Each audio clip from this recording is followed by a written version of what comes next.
वह आदमी और उसका नया पक्का दोस्त पहली बार एक इमॉर्टल सेक्ट का एंट्रेंस एग्जाम दे रहे थे। लेकिन जैसे ही वे वहां पहुंचे, उनके सामने का नजारा देखकर उनके होश उड़ गए, क्योंकि जो सुंदर परी एग्जाम ले रही थी वह थोड़ी देर पहले उन्हीं के साथ एक ही गाड़ी में सफर कर रही थी। उस वक्त उन्हें सच में लगा था कि वह भी उनकी तरह एक कैंडिडेट है। इसलिए भलाई करते हुए उन्होंने एग्जाम के वे सारे सवाल उसे बता दिए जो उन्होंने बहुत सारे पैसे देकर खरीदे थे।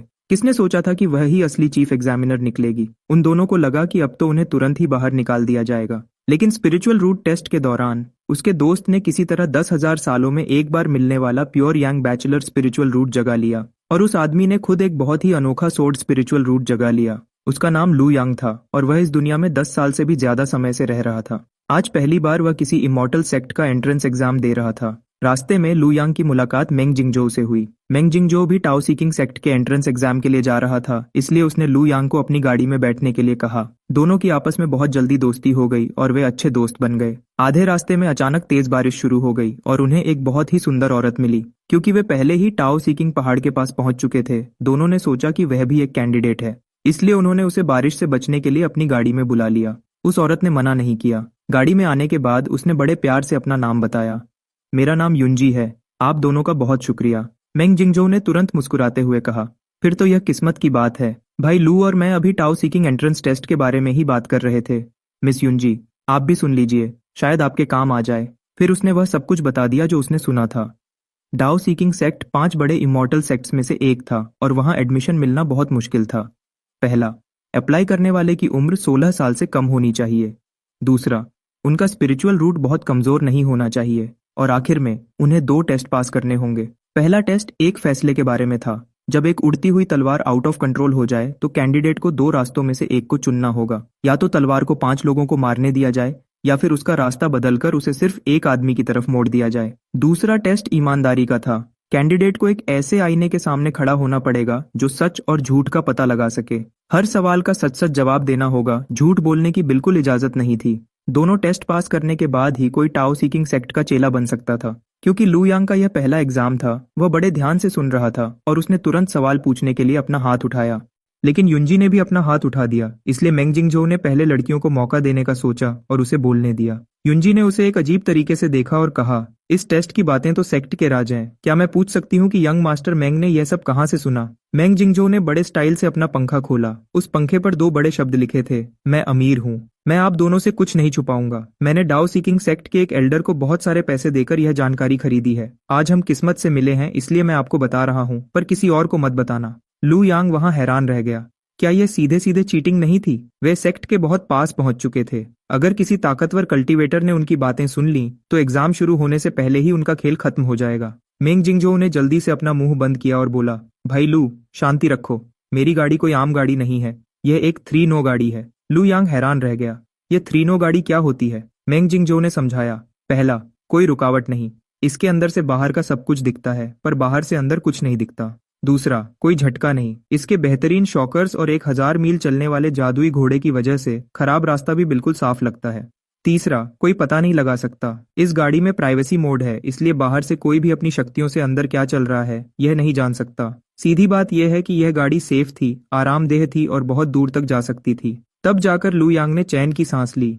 एक पल के लिए तो उसे लगा था कि उसका पहला एग्जाम शुरू होने से पहले ही खत्म हो गया। जब यह इतनी सेफ है तो उसने तुरंत कहा, भाई मेंग, तो फिर मुझे और अच्छे से बताओ, और सबसे बढ़िया होगा अगर तुम मुझे पास होने का पक्का तरीका बता दो। मेंग जिंगजो और युंजी दोनों शांत हो गए। उन्होंने सोचा था कि लू यांग कोई शरीफ लड़का है, पर असल में वह तो बस पकड़े जाने से डर रहा था। थोड़ी ही देर में दोनों टाओ सीकिंग सेक्ट पहुंच गए। जैसे ही उन्होंने सेक्ट की रक्षा करने वाले जादुई घेरे में कदम रखा, लू यांग और मेंग जिंगजो पूरी तरह हैरान रह गए। उन्होंने पहली बार एक ही जगह पर इतने सारे कल्टीवेटर्स को देखा था। लू यांग थोड़ा घबरा रहा था। उसे डर था कि कहीं उसका स्पिरिचुअल रूट बहुत कमजोर न हो और उसकी ताकत कम न पड़ जाए। वह बस युंजी से पूछने ही वाला था कि क्या उसे भी डर लग रहा है। तभी उसने देखा कि युंजी के पैरों के नीचे कमल के फूल बन गए हैं जो उसे हवा में ऊपर ले जा रहे हैं। वह भीड़ के ऊपर से उड़ते हुए टाओ सीकिंग सेक्ट के खास चेलों के बीच जा खड़ी हुई और हर चेले ने उसे झुककर प्रणाम किया। फिर युंजी ने भीड़ की तरफ देखा और कहा, इंतजार करने के लिए आप सबका शुक्रिया। मैं टाओ सीकिंग सेक्ट की सीनियर सिस्टर हूं और मैं ही इस एग्जाम को संभालूंगी। मैं ऐलान करती हूं कि टेस्ट अब शुरू होता है। यह कहने के बाद उसने एक हल्की सी मुस्कुराहट के साथ उनकी तरफ देखा। जहां लू यांग और मेंग जिंगजो हैरानी से बिल्कुल पत्थर बन चुके थे।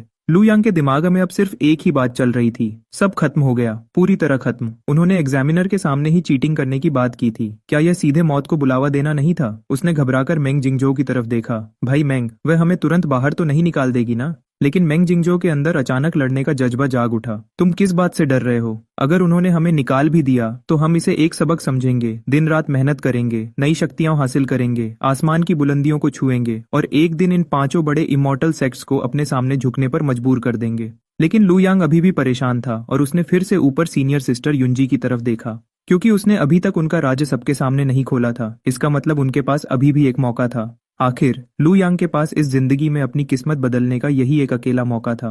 इसलिए दोनों ने एक दूसरे के कंधे पर हाथ रखा और जबरदस्ती लाइन में खड़े हो गए। स्पिरिचुअल रूट्स चेक करने वाले आदमी का नाम डाई बुफान था। उसका तरीका बिल्कुल एक पुराने डॉक्टर की तरह था, जो नब्ज चेक करता है। कलाई पर 2 उंगलियां रखकर वह किसी भी इंसान की ताकत का अंदाजा लगा सकता था। कुछ कैंडिडेट्स के पास पानी और लकड़ी दोनों के स्पिरिचुअल रूट्स मिले और वे आसानी से पास हो गए। हैनिंग मंदिर के एक छोटे साधु को उसने एक ही नजर में पहचान लिया और उसे सीधे घर जाने की सलाह दे दी। किसी और के पास एक पुराने कबीले का बहुत ही अनोखा खून मिला और उसे तुरंत पास कर दिया गया। जल्दी ही मेंग जिंगजो की बारी आई। दाई बुफान को पहले तो उससे ज्यादा उम्मीद नहीं थी, लेकिन जैसे ही उसकी 2 उंगलियां मेंग जिंगजो की कलाई से छुईं, उसकी आंखें हैरत से खुली की खुली रह गईं। यह तो सच में एक सिंगल डॉग स्पिरिचुअल रूट है। मेंग जिंगजो वहां गुस्से से लाल हो गया और बार बार मेज पर हाथ मारने लगा। यह सिंगल डॉग स्पिरिचुअल रूट क्या भला है? क्या इसका मतलब यह है कि मैं पूरी जिंदगी अकेला ही रहूंगा? मुझे भले ही ज्यादा पता ना हो, पर मुझे बेवकूफ बनाने की कोशिश मत करो। उसी वक्त युंजी की शांत आवाज सुनाई दी। छोटे भाई डाई तुमसे झूठ नहीं बोल रहे हैं, तुम्हारे पास सच में सिंगल डॉग स्पिरिचुअल रूट है, हालांकि यह इसका असली नाम है। कल्टीवेशन की दुनिया में लोग इसे आमतौर पर प्योर यांग स्पिरिचुअल रूट कहते हैं। यह बहुत ही ताकतवर और गर्म होता है, जो भूत प्रेतों को खत्म कर देता है। अगर तुम अपने शरीर को पवित्र रखोगे तो तुम्हारी ताकत बहुत तेजी से बढ़ेगी, पर अगर तुमने इसे खोया तो तुम्हारी ताकत उतनी ही तेजी से खत्म हो जाएगी। तुम पास हो गए हो, अगले राउंड के लिए आगे बढ़ो। यह सुनने के बाद मेंग जिंगजो को बिल्कुल खुशी नहीं हुई। अब उसे समझ आया कि जब उसकी फैमिली ने उसका टेस्ट किया था तो उसके माँ बाप ने उससे क्यों पूछा था कि उसे छोटा भाई चाहिए या छोटी बहन। फिर लू यांग की बारी आई। दाई बुफान एक बार फिर हैरान रह गया। यह तो सच में एक जन्मजात तलवार है। लू यांग ने तुरंत उसे बीच में रोका और चिल्लाया, आम नाम बताओ। दाई बुफन थोड़ा शर्मा गया और बोला, तुम्हारे पास सोर्ड स्पिरिचुअल रूट है, यह बहुत ही तेज है और हमला करने में सबसे आगे है। लू यांग गुस्से में वहां से चला गया और मन ही मन सोचने लगा, तुम खुद बेकार हो। जल्दी ही वह एक बांस के जंगल में पहुंच गया। मेंग जिंगजो खुशी खुशी उसके पास आया और पूछा, भाई तुम्हें कौन सा स्पिरिचुअल रूट मिला? अगर तुम्हारा रूट आम भी है तब भी तुम मेरे दोस्त रहोगे। लू यांग ने एक बहुत ही कूल स्टाइल बनाया और आराम से बोला, भेड़ का स्पिरिचुअल रूट। मेंग जिंगजो ने तुरंत अपना मुंह घुमाया और अपना सीना पकड़ लिया। अपने दोस्त के लिए खुश होना और साथ ही थोड़ा बुरा महसूस करना, यह दुहक बहुत ज्यादा था।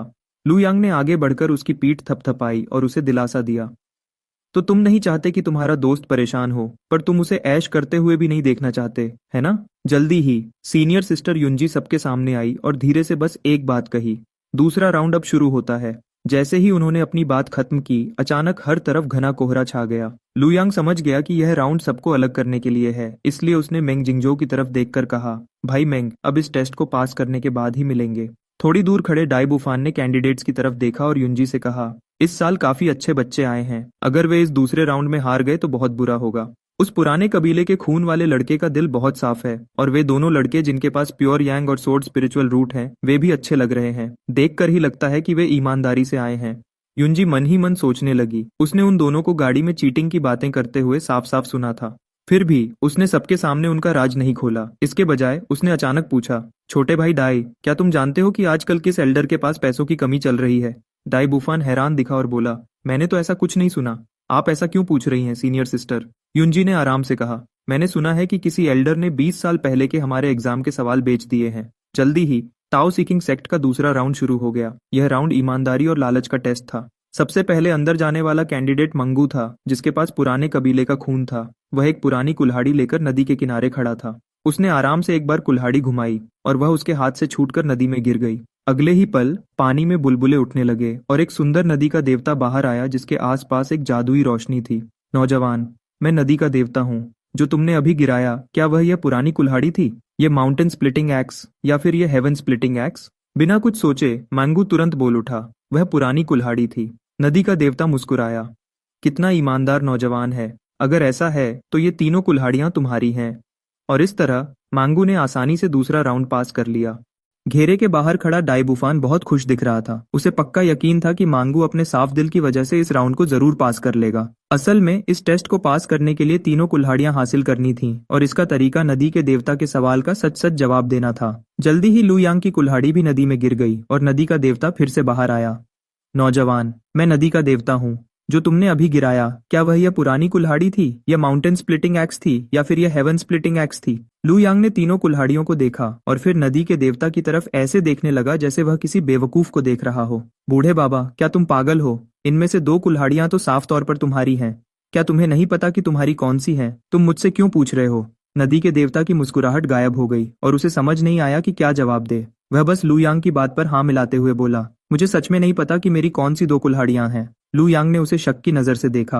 अगर मैंने एक कुल्हाड़ी चुन ली तो बाद में तुम अपनी याददाश्त वापस आने का बहाना मत बनाना कि तुम्हें याद आ गया कि तुम्हारी कौन सी 2 कुल्हाड़ियां थीं। नदी के देवता ने पूरे यकीन के साथ कसम खाई, ऐसा बिल्कुल नहीं होगा। इसलिए लू यांग ने उसे कहा कि तीनों कुल्हाड़ियां पास लेकर आए ताकि वह उन्हें अच्छे से देख सके।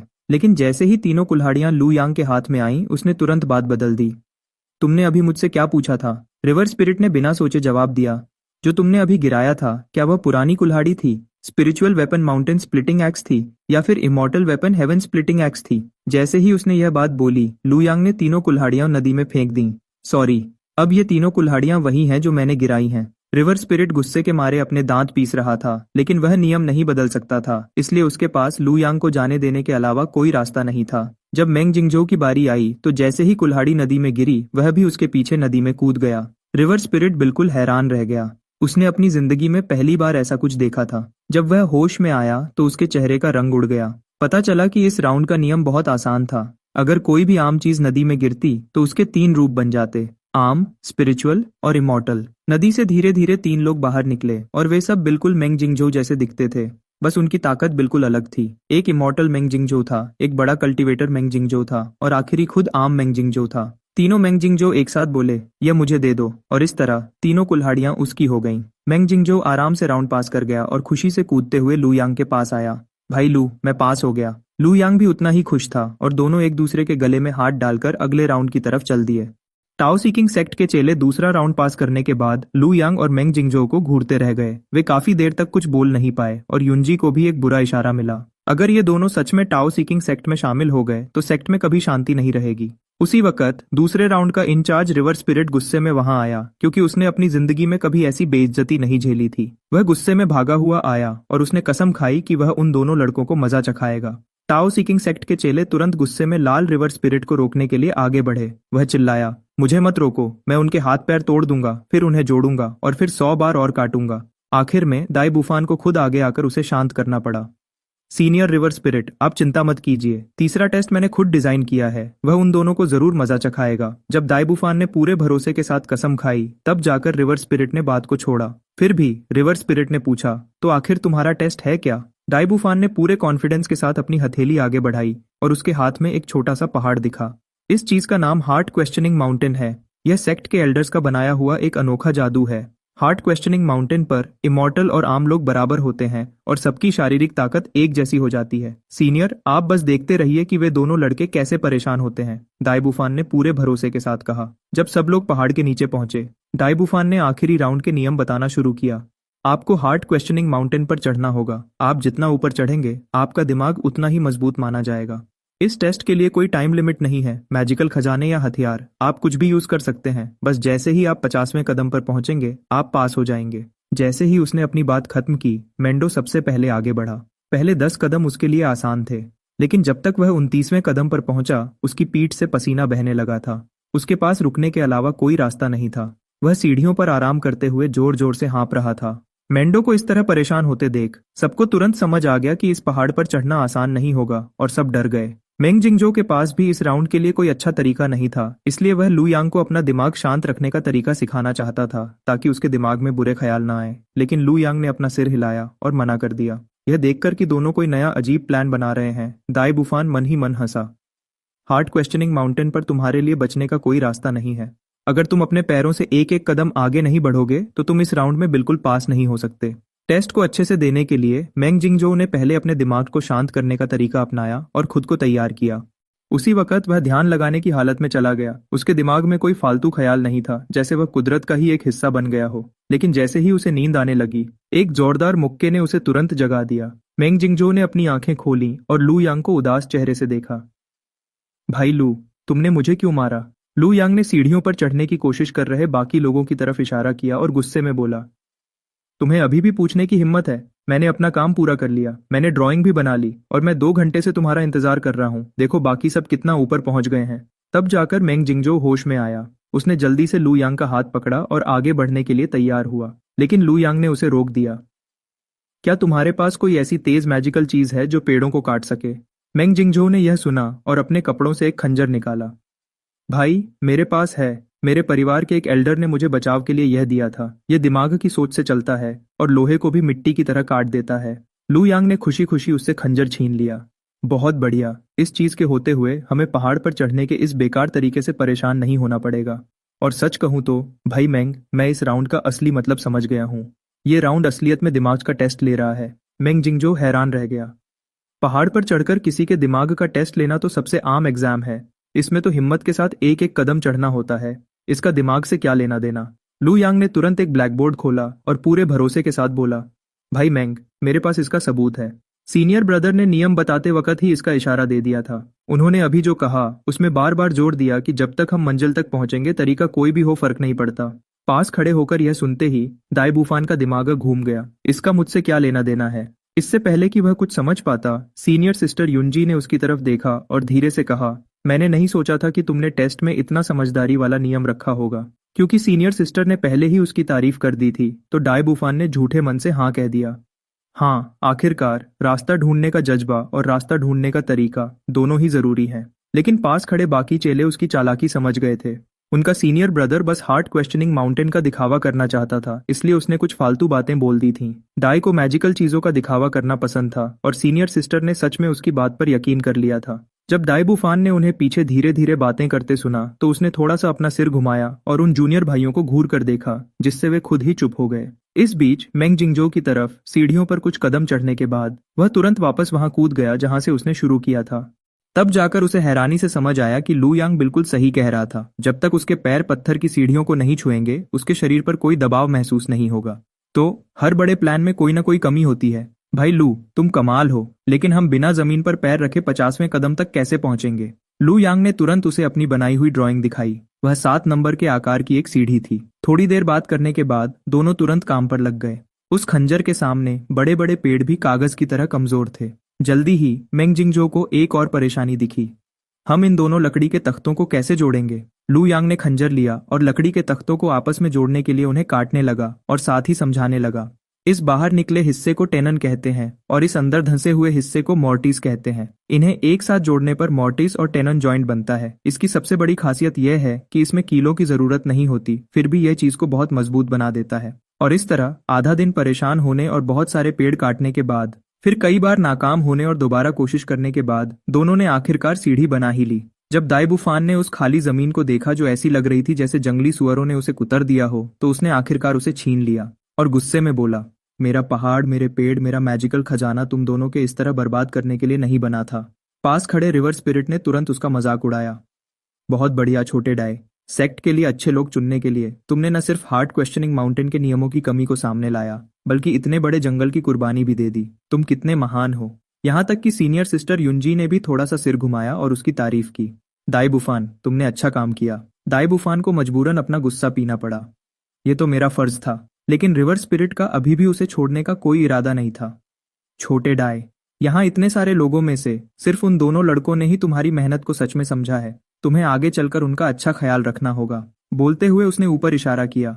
देखो, वे पहले ही सीढ़ी पर चढ़ चुके हैं। उसी वक्त लू यांग सीढ़ी पर एक कीड़े की तरह आगे रेंग रहा था। मेंग जिंगजो ने उसे हैरानी से देखा। भाई लू, क्या तुम्हें ऊंचाई से डर लगता है? लू यांग ने जिद करते हुए जवाब दिया। सुरक्षा सबसे पहले। फिर उसने अपने दांत पीसे और एक पागल कुत्ते की तरह आगे रेंगने लगा। मेंडो सभी लोगों में सबसे तेज था और वह पहले ही 49वें कदम पर पहुंच चुका था। लेकिन जैसे ही वह अपना आखिरी कदम रखने वाला था, उसने अपनी आंखों से देखा कि लू यांग उसके ठीक पास से रेंगते हुए निकल गया और सबसे पहले 50वें कदम पर पहुंच गया। लेकिन लू यांग ने कभी नहीं सोचा था कि जैसे ही उसका पैर पत्थर की सीढ़ी पर पड़ेगा, भारी दबाव उस पर टूट पड़ेगा और उसका चेहरा सीधा जमीन पर जा टकराएगा। फिर भी लू यांग ने दर्द को झेला और अपने पीछे खड़े मेंग जिंगजो को बचाने की कोशिश की, लेकिन तब तक बहुत देर हो चुकी थी। मेंग जिंगजो का चेहरा भी सीधा जमीन से जा टकराया। फिर भी वह सच में लू यांग का सबसे पक्का दोस्त कहलाने के लायक था। चेहरे पर खून होने के बाद भी वह सबसे पहले उसे बधाई देना नहीं भूला। भाई लू, पहला नंबर आने पर बहुत बधाई। इस तरह उन दोनों ने पहला और दूसरा नंबर हासिल किया, जबकि मेंडो को मजबूरन तीसरे नंबर से ही सब्र करना पड़ा। खुद को शांत करने के बाद लू यांग सीढ़ियों पर बैठ गया। फिर उसने नीचे खड़े लोगों की तरफ चिल्लाकर कहा, आने वाले साथियों, तुम यह कर सकते हो। मेंग जिंगजो भी उसके इस जज्बे से भर गया और उसने अपना हाथ उठाकर चिल्लाया, चलो सब मिलकर उनका हौसला बढ़ाते हैं। यहाँ तक कि मेंडो भी उनके साथ मिल गया और चिल्लाने लगा। शायद उनकी इस आवाज ने सच में सबका हौसला बढ़ा दिया था, क्योंकि एक के बाद एक सभी लोग पूरी ताकत से चिल्लाते हुए आखिरकार 50वें कदम तक पहुंच गए। यह देखकर दाई बुफान के चेहरे पर एक हल्की सी मुस्कान आ गई। ये दोनों लड़के सच में काफी मजेदार हैं। सीनियर सिस्टर युनजी के चेहरे के भाव बिल्कुल नहीं बदले। उन्होंने बस धीरे से कहा, जिससे पता चला कि वे भी इस बात से सहमत हैं। अभी अभी लू यांग और उसके पक्के दोस्त ने अपनी ताकत के दम पर टाओ सीकिंग सेक्ट का एग्जाम पास कर लिया था। युनजी ने अपना हाथ घुमाया, जिससे हवा में धुंध उठी और बादल बन गए जो सबको ऊपर ले गए। बादलों के ऊपर खड़े होकर सभी लोग टाओ सीकिंग सेक्ट के अंदर का खूबसूरत नजारा देखकर हैरान रह गए। लू यांग का पक्का दोस्त होने के नाते मेंग जिंगजो उसे भी साथ में इस नजारे को देखने के लिए बुलाना चाहता था, लेकिन जब मेंग जिंगजो ने पीछे मुड़कर देखा, उसने देखा कि लू यांग बादल के ऊपर कांप रहा था। मेंग जिंगजो को यकीन नहीं हुआ और वह अपनी हंसी नहीं रोक पाया। लू यांग के ऊंचाई के डर को दूर करने के लिए उसने उसे सीधा बादल के किनारे पर खींच लिया, लेकिन लू यांग एक ऑक्टोपस की तरह मेंग जिंगजो से चिपट गया और किसी भी हाल में छोड़ने को तैयार नहीं था। कोई और रास्ता न देखकर मेंग जिंगजो ने जबरदस्ती उसकी आंखें खोली। भाई लियू, ताओ सीकिंग सेक्ट की इस सुंदरता को ध्यान से देखो। जब लियू यांग ने आखिरकार हिम्मत की और बादलों को छूते हुए ऊंचे पहाड़ों को देखा, तो उसके मुंह से अचानक एक बड़ा बाप रे निकला जो पूरे आसमान में गूंज गया। सीनियर सिस्टर यिन जी ने आराम से उन्हें सेक्ट के बारे में बताना शुरू किया। टाओ सीकिंग सेक्ट के बीच में 9 पीक्स हैं। सबसे बीच वाले को हेवंस गेट पीक कहते हैं, जहां सेक्ट मास्टर रहते हैं। बाकी 8 पीक्स 8 एल्डर्स के हैं। उनके अलावा कुछ पीक्स पर टेस्ट लिए जाते हैं और कुछ पीक्स पर डिसाइपल्स कल्टीवेशन करते हैं। यहाँ कुछ खतरनाक फॉरबिडन एरियाज भी हैं। अगले 1 महीने तक तुम लोग खुद इस सेक्ट को घूमकर देख सकते हो। 1 महीने के बाद तुम सबको किसी एक एल्डर को अपना मास्टर चुनना होगा। बेशक यह इस बात पर डिपेंड करता है कि वह एल्डर तुम्हें अपना डिसाइपल बनाना चाहता है या नहीं। यह सुनकर मांगू ने तुरंत पूछा, क्या हम सिर्फ एल्डर्स को ही चुन सकते हैं? क्या हम उनकी जगह सेक्ट मास्टर को नहीं चुन सकते? सीनियर सिस्टर युनजी ने थोड़ा सा अपना सिर घुमाया और कहा कि यह मुमकिन है, लेकिन फिर उन्होंने कहा, वैसे सेक्ट मास्टर को डिसाइपल्स को सिखाना बिल्कुल पसंद नहीं है, इसलिए इसके चांस बहुत कम हैं। इसी बीच हेवंस गेट पीक के मीटिंग हॉल के अंदर हवा में एक साफ पानी का आईना तैर रहा था। जादू के असर से उस आईने में तीनों टेस्ट्स का पूरा नजारा दिख रहा था। 8 लोग उन सीन्स को देख रहे थे। कुछ सिर हिला रहे थे, कुछ मना कर रहे थे, कुछ तारीफ कर रहे थे और कुछ गुस्सा करते हुए कैंडिडेट्स के बारे में बात कर रहे थे। उस लड़के मंगडू के अंदर असली पुराना बारबेरियन ब्लड है। अपनी इस जबरदस्ती ताकत के साथ जो उसके दोस्तों में सबसे अलग है, वह मेरी लेगेसी को आगे बढ़ाने के लिए बिल्कुल सही है। वह फेदर्ड इमॉर्टल बॉडी पर किसी भी जादू का असर नहीं होता। मैंने सदियों से ऐसा कुछ नहीं देखा। ली हाउरन के पास फायर स्पिरिचुअल रूट है। वह एल्केमी या वेपन बनाने के लिए एक अच्छा लड़का साबित होगा, भले ही उसका गुस्सा थोड़ा ज्यादा है। सेकेंड एल्डर बाई यन ने अपने पास खड़े शख्स की तरफ घूमकर कहा कि मेंग फैमिली का लड़का और लियू यांग दोनों ही बहुत बड़े टैलेंट हैं और जिस तरह उन्होंने टेस्ट्स को पास किया वह काफी नया था। क्यों ना आप उन्हें अपना डिसाइपल बना लें बड़े भाई। फर्स्ट एल्डर किन जुन यान ने अपने हाथ बांधे और कहा, अगर तुम्हें वे दोनों लड़के इतने ही पसंद हैं दूसरे भाई, तो तुम खुद उन्हें क्यों नहीं अपना लेते? सेकेंड एल्डर बाई यन ने तुरंत जवाब दिया, तुम्हारा सिर्फ एक ही डिसाइपल है और उसने अपनी ट्रेनिंग पहले ही पूरी कर ली है। क्या तुम अब सीधा रिटायरमेंट लेने का सोच रहे हो? फर्स्ट एल्डर ने तुरंत उसे जाने का इशारा किया। भाग यहाँ से। जो भी उन दोनों शरारती लड़कों को अपना डिसाइपल बनाएगा वह अपनी बची हुई जिंदगी में सुकून भूल जाए। मैं बस आराम से रिटायर होना चाहता हूँ, तुम ही उन्हें रख लो दूसरे भाई। यह सुनकर सेकंड एल्डर को लगभग गुस्सा आ गया। बूढ़े चोर, क्या तुम्हें लगता है कि मैं पहले तुम्हें ही अपना डिसाइपल बना लूंगा? 8 एल्डर्स आपस में बहुत तमीज से बात कर रहे थे, लेकिन जब उन दोनों बड़े जीनियसेस को अपना डिसाइपल बनाने की बात आई तो किसी ने भी उन्हें रखने की थोड़ी सी भी इच्छा नहीं दिखाई। उसी वक्त पानी के आईने में दिख रहा था कि यिन जी ने लू यांग और मेंग जिंगजो को अकेले पीछे रोक लिया। वे दोनों बहुत डरे हुए थे। उन्हें डर था कि यिन जी उन्हें पहले चीटिंग करने की कोशिश के लिए सजा देने वाली है। उन्हें काफी देर तक देखने के बाद यिन जी ने आराम से कहा, मुझे उम्मीद नहीं थी कि तुम दोनों टेस्ट्स पास कर लोगे और वह भी सबसे ऊपर के रैंक्स में। लेकिन घमंड मत करना। पुराने बारबेरियन ब्लडलाइन का मैंगू, तुम्हारे पीछे खड़ी फेदर्ड इमॉर्टल बॉडी वाली ताओ याओ ये, और फायर स्पिरिचुअल रूट वाला ली हाओरान, ये सब तुमसे कमजोर नहीं है। जैसे ही मेंग जिंगजो ने टैलेंट शब्द सुना, वह तुरंत बहुत ज्यादा कॉन्फिडेंट हो गया। फेदर्ड इमॉर्टल बॉडी किसी एक स्पिरिचुअल रूट से कहीं ज्यादा खास होती है। फिर भी सीनियर सिस्टर ने कहा कि वह हमारे पीछे थी। इसका साफ मतलब है कि सीनियर सिस्टर हमें ज्यादा पसंद करती है। लू यांग ने मजबूरी में समझाया। मुझे लगता है सीनियर सिस्टर का मतलब था कि पहले राउंड की लाइन में फेदर्ड इमॉर्टल बॉडी हमारे पीछे खड़ी थी। मेंग जिंगजो तुरंत शर्मिंदा हो गया। अच्छा, तो उनका ये मतलब था। उन्हें ऐसी फालतू बातें करते देख सीनियर सिस्टर की आवाज थोड़ी गंभीर हो गई। भले ही तुम दोनों ने अच्छा काम किया है, लेकिन तुम्हें घमंड नहीं करना चाहिए। अब से तुम्हें जमीन पर रहना होगा और घमंड और जल्दबाजी से बचना होगा। क्योंकि तुमने मुझे पहले लिफ्ट दी थी, इसलिए मैं तुम दोनों को एक मौका दूंगी। मेंग जिंगजो, तुम्हारे पास प्योर यांग स्पिरिचुअल रूट है। तुम्हारी ची और ब्लड बहुत ज्यादा हैं जो भूत और बुरी आत्माओं के लिए काल हैं। 8 एल्डर्स में से तीसरे एल्डर इस रास्ते को सबसे अच्छे से समझते हैं, इसलिए तुम उन्हें अपना मास्टर बना सकते हो। रही बात लू यांग की, तुम्हारे पास सोर्ड स्पिरिचुअल रूट है जो सोर्ड के रास्ते के लिए बिल्कुल सही है। हमारे सेक्ट में सबसे अच्छी तलवारबाजी मेरे मास्टर यानी खुद सेक्ट मास्टर को आती है। तुम्हें उन्हें अपना मास्टर बनाना चाहिए। मेंग जिंगजो बहुत खुश हुआ और उसने जल्दी से उन्हें थैंक यू कहा। लेकिन लू यांग ने तुरंत अपने दिल का डर बताया। लेकिन सीनियर सिस्टर, क्या आपने अभी नहीं कहा था कि सेक्ट मास्टर को डिसाइपल्स को सिखाना बिल्कुल पसंद नहीं है? सीनियर सिस्टर यिनजी ने आराम से अपना हाथ हिलाया। जहां तक डिसाइपल बनाने की बात है, मैं मास्टर की तरफ से यह फैसला ले सकती हूँ। सीनियर सिस्टर यिनजी के जाने के बाद लू यांग और मेंग जिंगजो अपने रहने की जगह की तरफ चल दिए। उनकी बातों से यह साफ था कि डिसाइपल्स के मास्टर चुनने के बजाय एल्डर्स अगले 1 महीने तक सबका काम देखेंगे और खुद डिसाइपल्स को चुनेंगे। मेंग जिंगजो ने लू यांग की तरफ अपना सिर घुमाया और पूछा, तो उन बूढ़े लोगों की नजर में आने के लिए हमें क्या करना चाहिए? लू यांग ने थोड़ी देर सोचा और कहा, हम नाटक कर सकते हैं, लेकिन इससे एल्डर्स के फैसले पर असर पड़ेगा। अगर हमने गलत मास्टर चुन लिया और हमें ऐसा कल्टीवेशन मेथड मिला जो हमारे लिए सही नहीं है, तो हम सच में मुसीबत में पड़ जाएंगे। मेंग जिंगजो तुरंत समझ गया। तो इसका मतलब हम वही करें जो हम आम तौर पर करते हैं। तो फिर तुमने इतनी सारी बातें क्यों की? अगली सुबह लू यांग बहुत जल्दी उठ गया। उसने अपना आइडेंटिटी टोकन लिया जिस पर उसका नाम लिखा था, और साथ में नए डिसाइपल्स के लिए बनाया गया मैप भी लिया। पूरी सुबह सेक्ट में घूमने के बाद आखिरकार दोपहर से थोड़ा पहले उसे लाइब्रेरी पेविलियन मिल गया।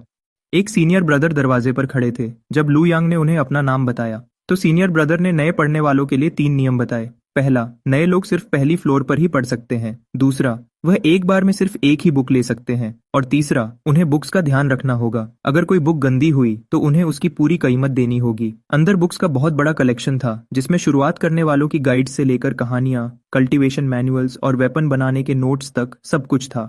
जैसे ही लू यांग उस जगह को देखकर हैरान हो रहा था, उसने अचानक देखा कि शेल्फ्स के बीच एक बुक फंसी हुई थी। उसने उत्सुकता में उसे बाहर खींच लिया। उस बुक पर मिट्टी की एक मोटी परत जमी हुई थी, जैसे सदियों से किसी ने उसे छुआ तक न हो। जब लू यांग ने उस बुक से मिट्टी साफ की, तो उसे आखिरकार उसका नाम साफ दिखा, ड्रैगन फीनिक्स ट्रांसफॉर्मेशन। सिर्फ नाम से ही एक बहुत ताकतवर और रोब वाली फीलिंग आ रही थी। अगले ही पल लू यांग अचानक खोया खोया सा हो गया, जैसे उसने एक ड्रैगन और फीनिक्स की आवाज एक साथ गूंजते हुए सुनी हो। यहाँ तक कि उसकी आंखों के सामने एक ड्रैगन और फीनिक्स की परछाइयां भी आईं। लेकिन जब वह होश में आया, तो वह आवाज और नज़ारे दोनों गायब हो चुके थे। लू यांग ने अपने गाल पर एक जोर का थप्पड़ मारा, यह सोचकर कि क्या यह सब कोई वहम था। नहीं, वह फीलिंग बिल्कुल सच लग रही थी।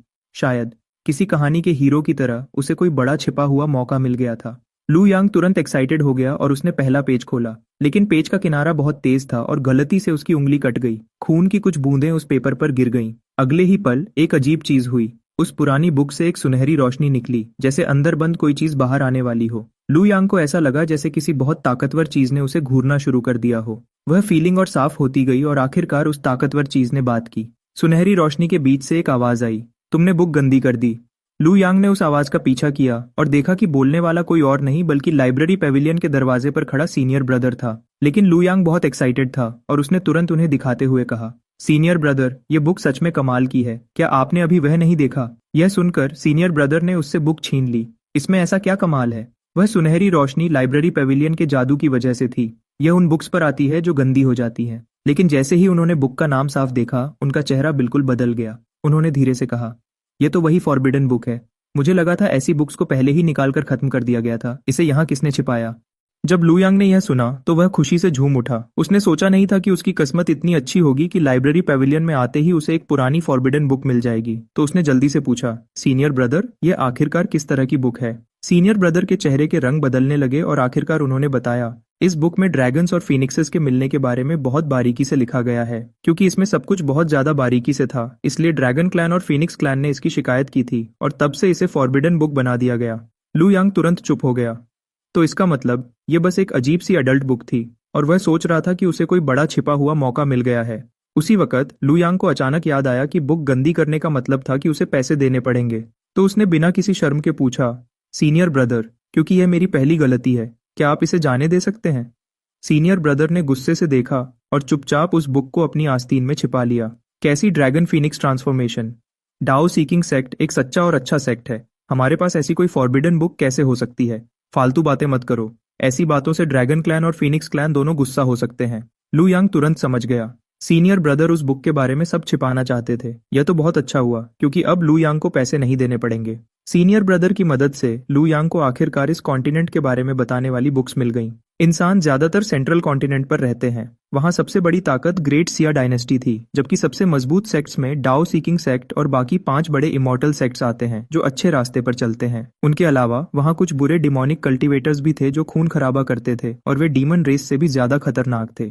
कॉन्टिनेंट के ईस्ट में एक बहुत बड़ा समुद्र था जहां कभी कभी कुनपेंग जैसे पुराने खतरनाक जानवर दिखते थे। वेस्ट में गोल्डन बुद्धिस्ट किंगडम थी जहां मिट्टी के कणों जितने ढेर सारे मंदिर थे। साउथ में डीमन डोमेन था जहां डीमन रेस का राज था।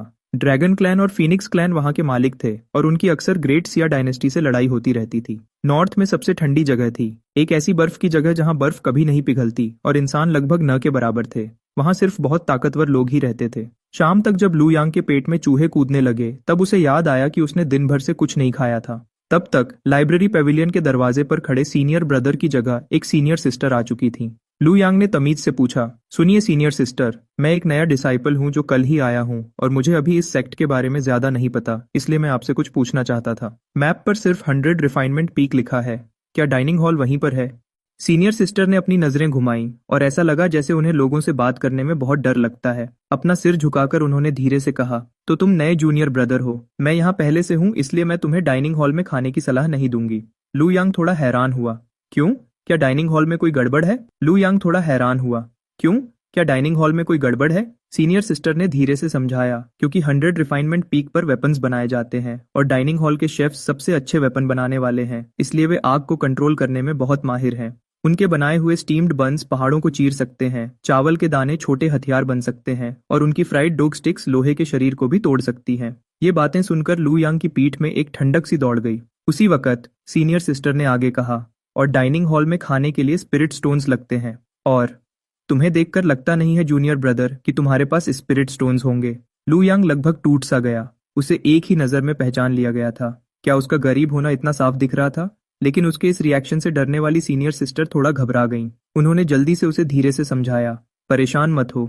डाओ सीकिंग सेक्ट के बहुत से डिसाइपल्स आम परिवार से आते हैं, इसलिए खाने के और भी तरीके हैं। तुम पिल कॉल्ड्रन पीक पर जाकर देख सकते हो, वहां उनके पास कुछ बेकार फेंकी हुई बेगू पिल्स होंगी। तुम वहां के सीनियर ब्रदर्स से कुछ मांग सकते हो। पिल कॉल्ड्रन पीक पर पिल्स बनाने के नियम बहुत सख्त हैं, इसलिए जब वे बेकार कहते हैं तो इसका मतलब सिर्फ ये होता है कि उनकी क्वालिटी थोड़ी कम है। तुम्हें जहर की चिंता करने की जरूरत नहीं है। जैसे ही लू यांग ने सुना कि फ्री में बेगू पिल्स मिल रही हैं, वह तुरंत खुश हो गया। मैं लू यांग हूँ।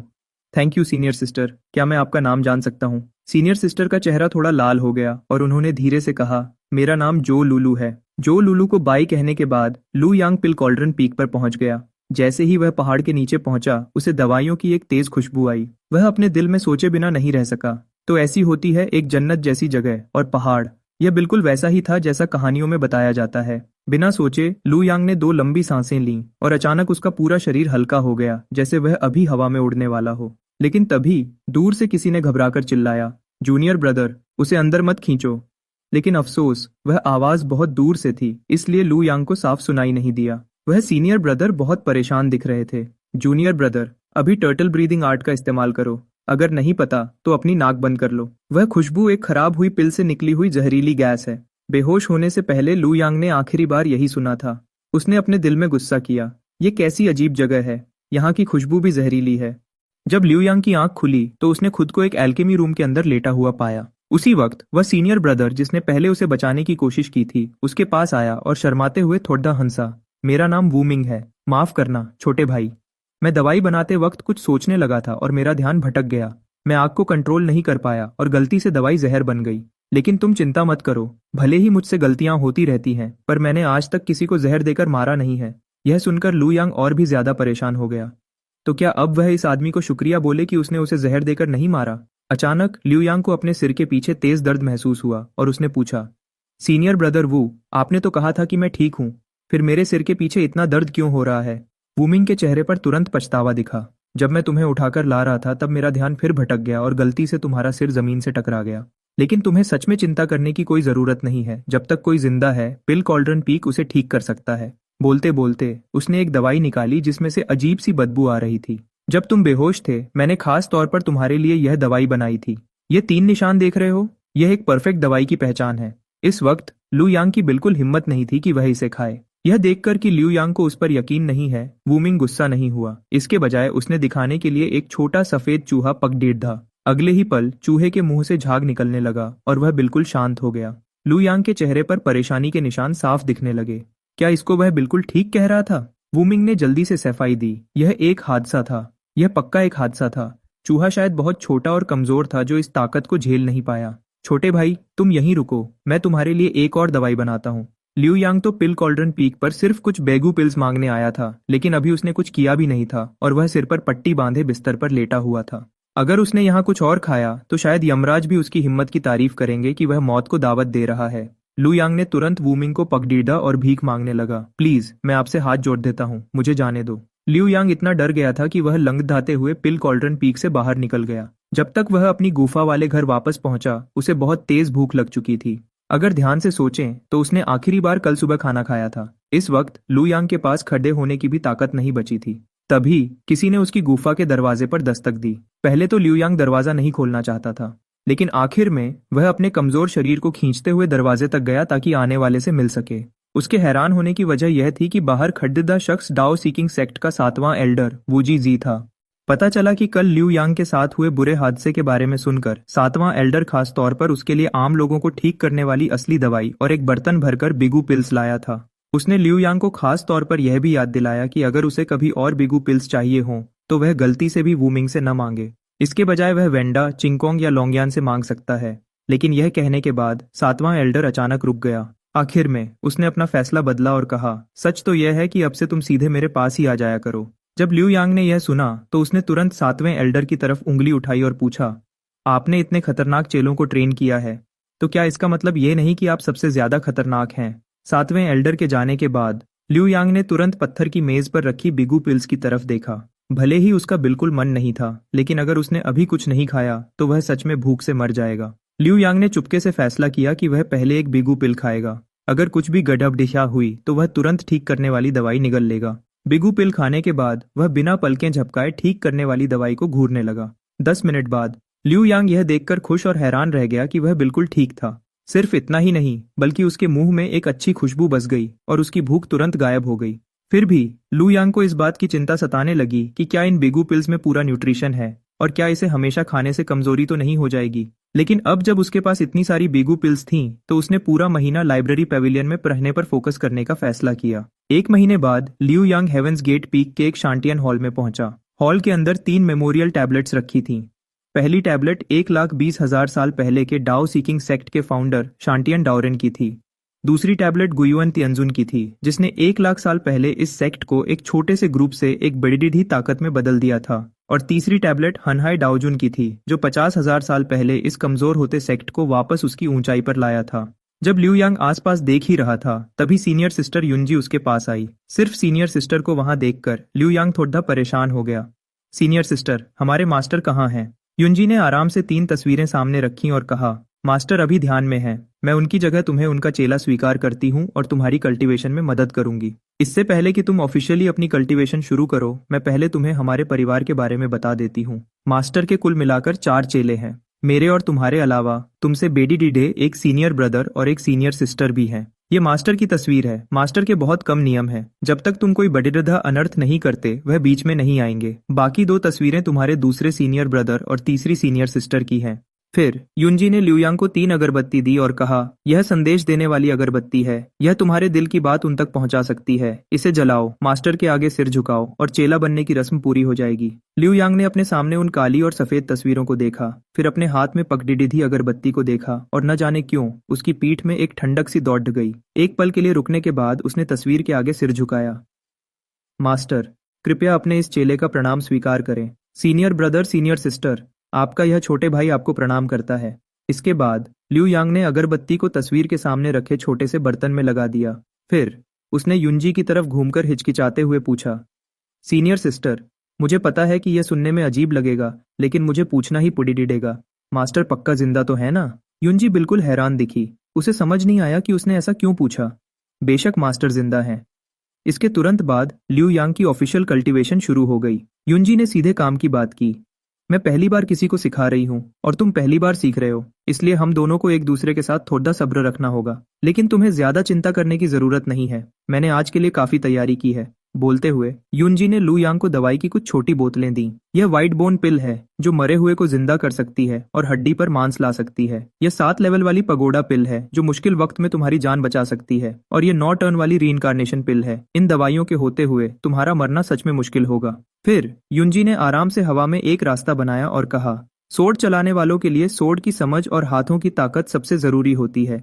इसलिए जब शरीर को मजबूत करते हैं तो सबसे पहले हाथों की ताकत पर ध्यान देते हैं। मैं सिर्फ एक बार करके दिखाऊंगी, इसलिए ध्यान से देखना। जैसे ही उसने अपनी बात पूरी की, उसने अपने स्टोरेज स्पेस से पानी के 2 बेडिडे मटके निकाले। मटकों के जमीन पर गिरने की भारी आवाज सुनकर लियूयांग का दिल धक धक उठा और उसे अंदर से एक बहुत बुरा इशारा मिला। तो एक सोर्ड इमॉर्टल बनने का पहला कदम 2.5 घंटे तक मटका उठाने की ट्रेनिंग थी। सीनियर सिस्टर युनजी ने आराम से पानी के 2 बड़े मटके उठाए जो लियूयांग से भी बड़े थे। वह हल्के से एक मटके के किनारे पर खड़िडी हो गई और दूसरे मटके के किनारे को एक हाथ से मजबूती से पकड़ लिया। उसने उसे आराम से ऊपर उछाल दिया। इससे पहले कि मटका जमीन पर गिरता, उसने सिर्फ एक हाथ से उसके किनारे को बिल्कुल सही तरीके से पकड़ लिया। यह पूरा काम इतना आसान और खूबसूरत था कि देखने में बहुत अच्छा लग रहा था। युनजी ने मटकों को नीचे रखा और आराम से कहा, बस इस लेवल तक पहुंच जाओ, उतना ही काफी होगा। लियूयांग ने थूक निगला। उसे मटका उठाने की भी जरूरत नहीं थी यह जानने के लिए कि वह इतना बड़ा था कि उसके अंदर उसका पूरा शरीर आ सकता था और उसे मिट्टी से दबाकर दफनाया जा सकता था। इतने बड़े मटके को हवा में उछालने की कोशिश करना सीधे मौत को बुलावा देना था। लियूयांग ने अपनी पूरी ताकत इकट्ठा की, एक हाथ से मटके को पकड़ा और उसे एक बार में उठाने की कोशिश की। लेकिन अफसोस, मटका अपनी जगह से हिला तक नहीं। उसने दोनों हाथों का इस्तेमाल किया और अपनी पूरी जान लगा दी। तब जाकर वह मटका मुश्किल से थोड़ा सा ऊपर उठा। लेकिन लियूयांग ने चाहे जितनी भी कोशिश की, वह उसे सिर्फ उतना ही हिला पाया। इससे पहले कि वह 2.5 सेकंड भी टिक पाता, वह पूरी तरह थक कर गिर गया। उसे इस हाल में देखकर युनजी तुरंत समझ गई कि उसके लिए इसे उठाना बहुत मुश्किल होगा। इसलिए उसने अपना हाथ उठाया और हवा में एक टैलिस्मैन बनाया। फिर उसने उस टैलिस्मैन को मटके पर चिपका दिया और लियूयांग से दोबारा कोशिश करने को कहा। जब लियूयांग ने एक बार फिर कोशिश की तो उसने देखा कि मटका सच में बहुत हल्का हो गया था, कम से कम इतना हल्का कि वह उसे हिला सके। फिर भी वह ज्यादा देर नहीं टिक पाया और दोबारा जमीन पर गिर गया। युनजी ने समझाया, इस मटके का वजन अब बिल्कुल तुम्हारी आखिरी हद पर सेट किया गया है। बस अपना मुंह मत खोलना और अपनी सांस को बाहर मत निकलने देना। अपनी सांस पर ध्यान दो। छोटे भाई, आज के लिए तुम पूरे दिन इस मटके को उठाने की कोशिश करो और देखो क्या होता है। मैं इसे तुम पर नजर रखने के लिए छोड़ दे रही हूँ। यह सब समझाने के बाद युनजी घूमकर चली गई। अब वहां सिर्फ एक अजीब सा दिखने वाला पपेट बचा था जिसे लियूयांग पर नजर रखने का काम दिया गया था। लियूयांग और वह पपेट एक दूसरे को घूरने लगे और वह एक ठंडी सांस लिए बिना नहीं रह सका। कोई और रास्ता न होने की वजह से उसने मटका उठाने वाली अपनी मुश्किल जिंदगी शुरू की। इसी तरह आधे घंटे तक एक ही जगह पर मटका उठाने के बाद लियूयांग की पूरी ताकत खत्म हो चुकी थी। साफ था कि यह ऐसी चीज नहीं थी जो सिर्फ पक्के इरादे से की जा सके। जैसे ही लियूयांग थोड़ा आराम करना चाहता था, पपेट ने सीधे उसके मुंह में 2 दवाइयां डाल दी। पपेट के मुताबिक जब भी वह थक जाए उसे बस 2 दवाइयां खानी थी, 10 मिनट आराम करना था और फिर से ट्रेनिंग शुरू करनी थी। और इस तरह उन दवाइयों की वजह से लियूयांग को 1 सेकंड के लिए भी आराम नहीं मिला।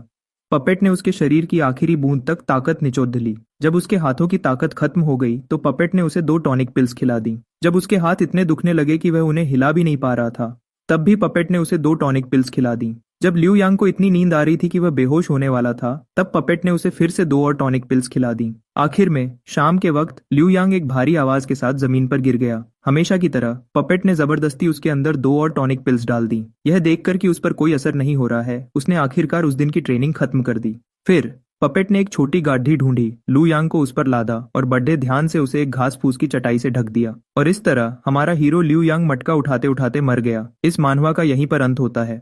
खाने की खुशबू आने के बाद लू यांग के मुंह में पानी आने लगा और धीरे धीरे उसे होश आने लगा। क्योंकि वह सेक्ट मास्टर के परिवार का चेला बन चुका था, इसलिए उसे खाने की चिंता करने की कोई जरूरत नहीं थी। आखिरकार अब उसे बीगू पिल्स पर जिंदा रहने की जरूरत नहीं थी।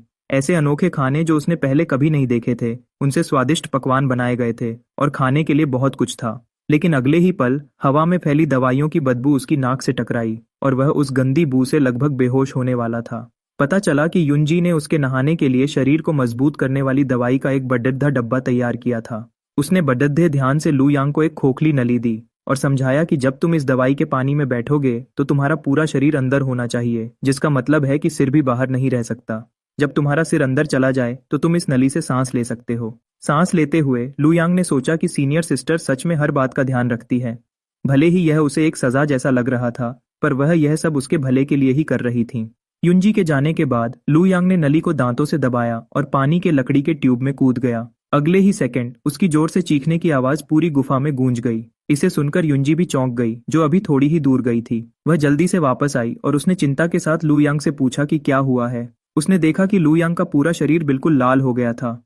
सीनियर सिस्टर, क्या आप हमेशा उबलते हुए पानी से नहाती हैं? युनजी ने जल्दी से दरवाजा बंद कर दिया। फिर उसने जलने की दवा और बाल उगाने की दवा निकाली, उसे पास खड़े पपेट को दी और उसे लू यांग पर दवा लगाने का ऑर्डर दिया। युनजी भी इस बारे में थोड़ी मजबूर लग रही थी। वह बचपन से ही एक जादुई जगह पर पली बढ़ी थी, जहां सिर्फ कल्टीवेटर्स रहते थे, इसलिए उसे आम लोगों के बारे में बहुत कम पता था। लू यांग को अच्छे से सिखाने के लिए वह भी आम लोगों की आम बातों को सीखने की पूरी कोशिश कर रही थी। लगातार ताकत की ट्रेनिंग, स्पिरिट बीस्ट के मांस का खाना और दवा वाले पानी से नहाने के बाद वक्त जल्दी से गुजर गया।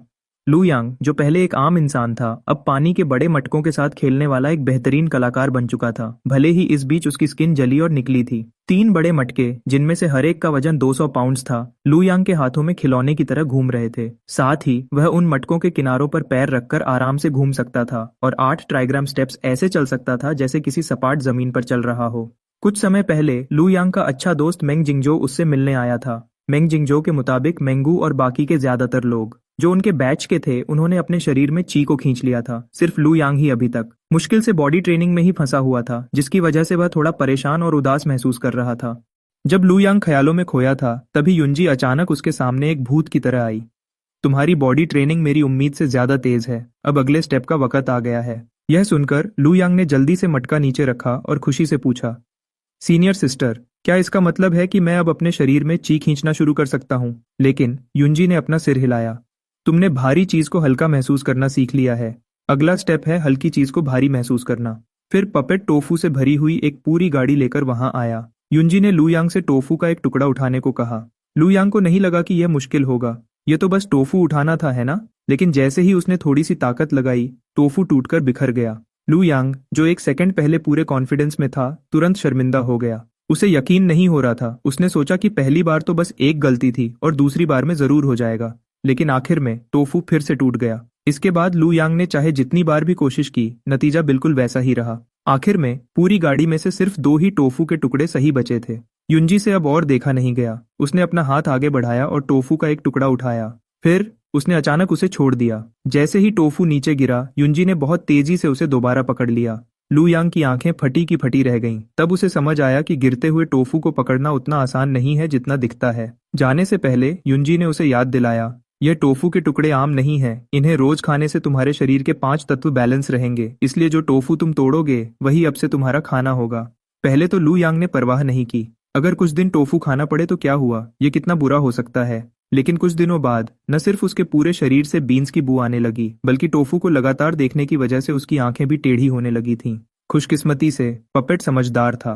उसने आगे बढ़कर उसे 2 थप्पड़ मारे और लू यांग की आंखें तुरंत ठीक हो गईं। जब खाने का वक्त आया, लू यांग चुपचाप उस खाने को घूरने लगा जो पपेट लेकर आया था। Stir fried tofu, deep fried tofu, fermented tofu, mix tofu, tofu pudding और टोफू सूप। उसके दिमाग में तो ये तक चलने लगा कि टोफू का एक टुकड़ा उसे प्यार से लव यू कह रहा है और उसे वहीं उल्टी आने वाली थी।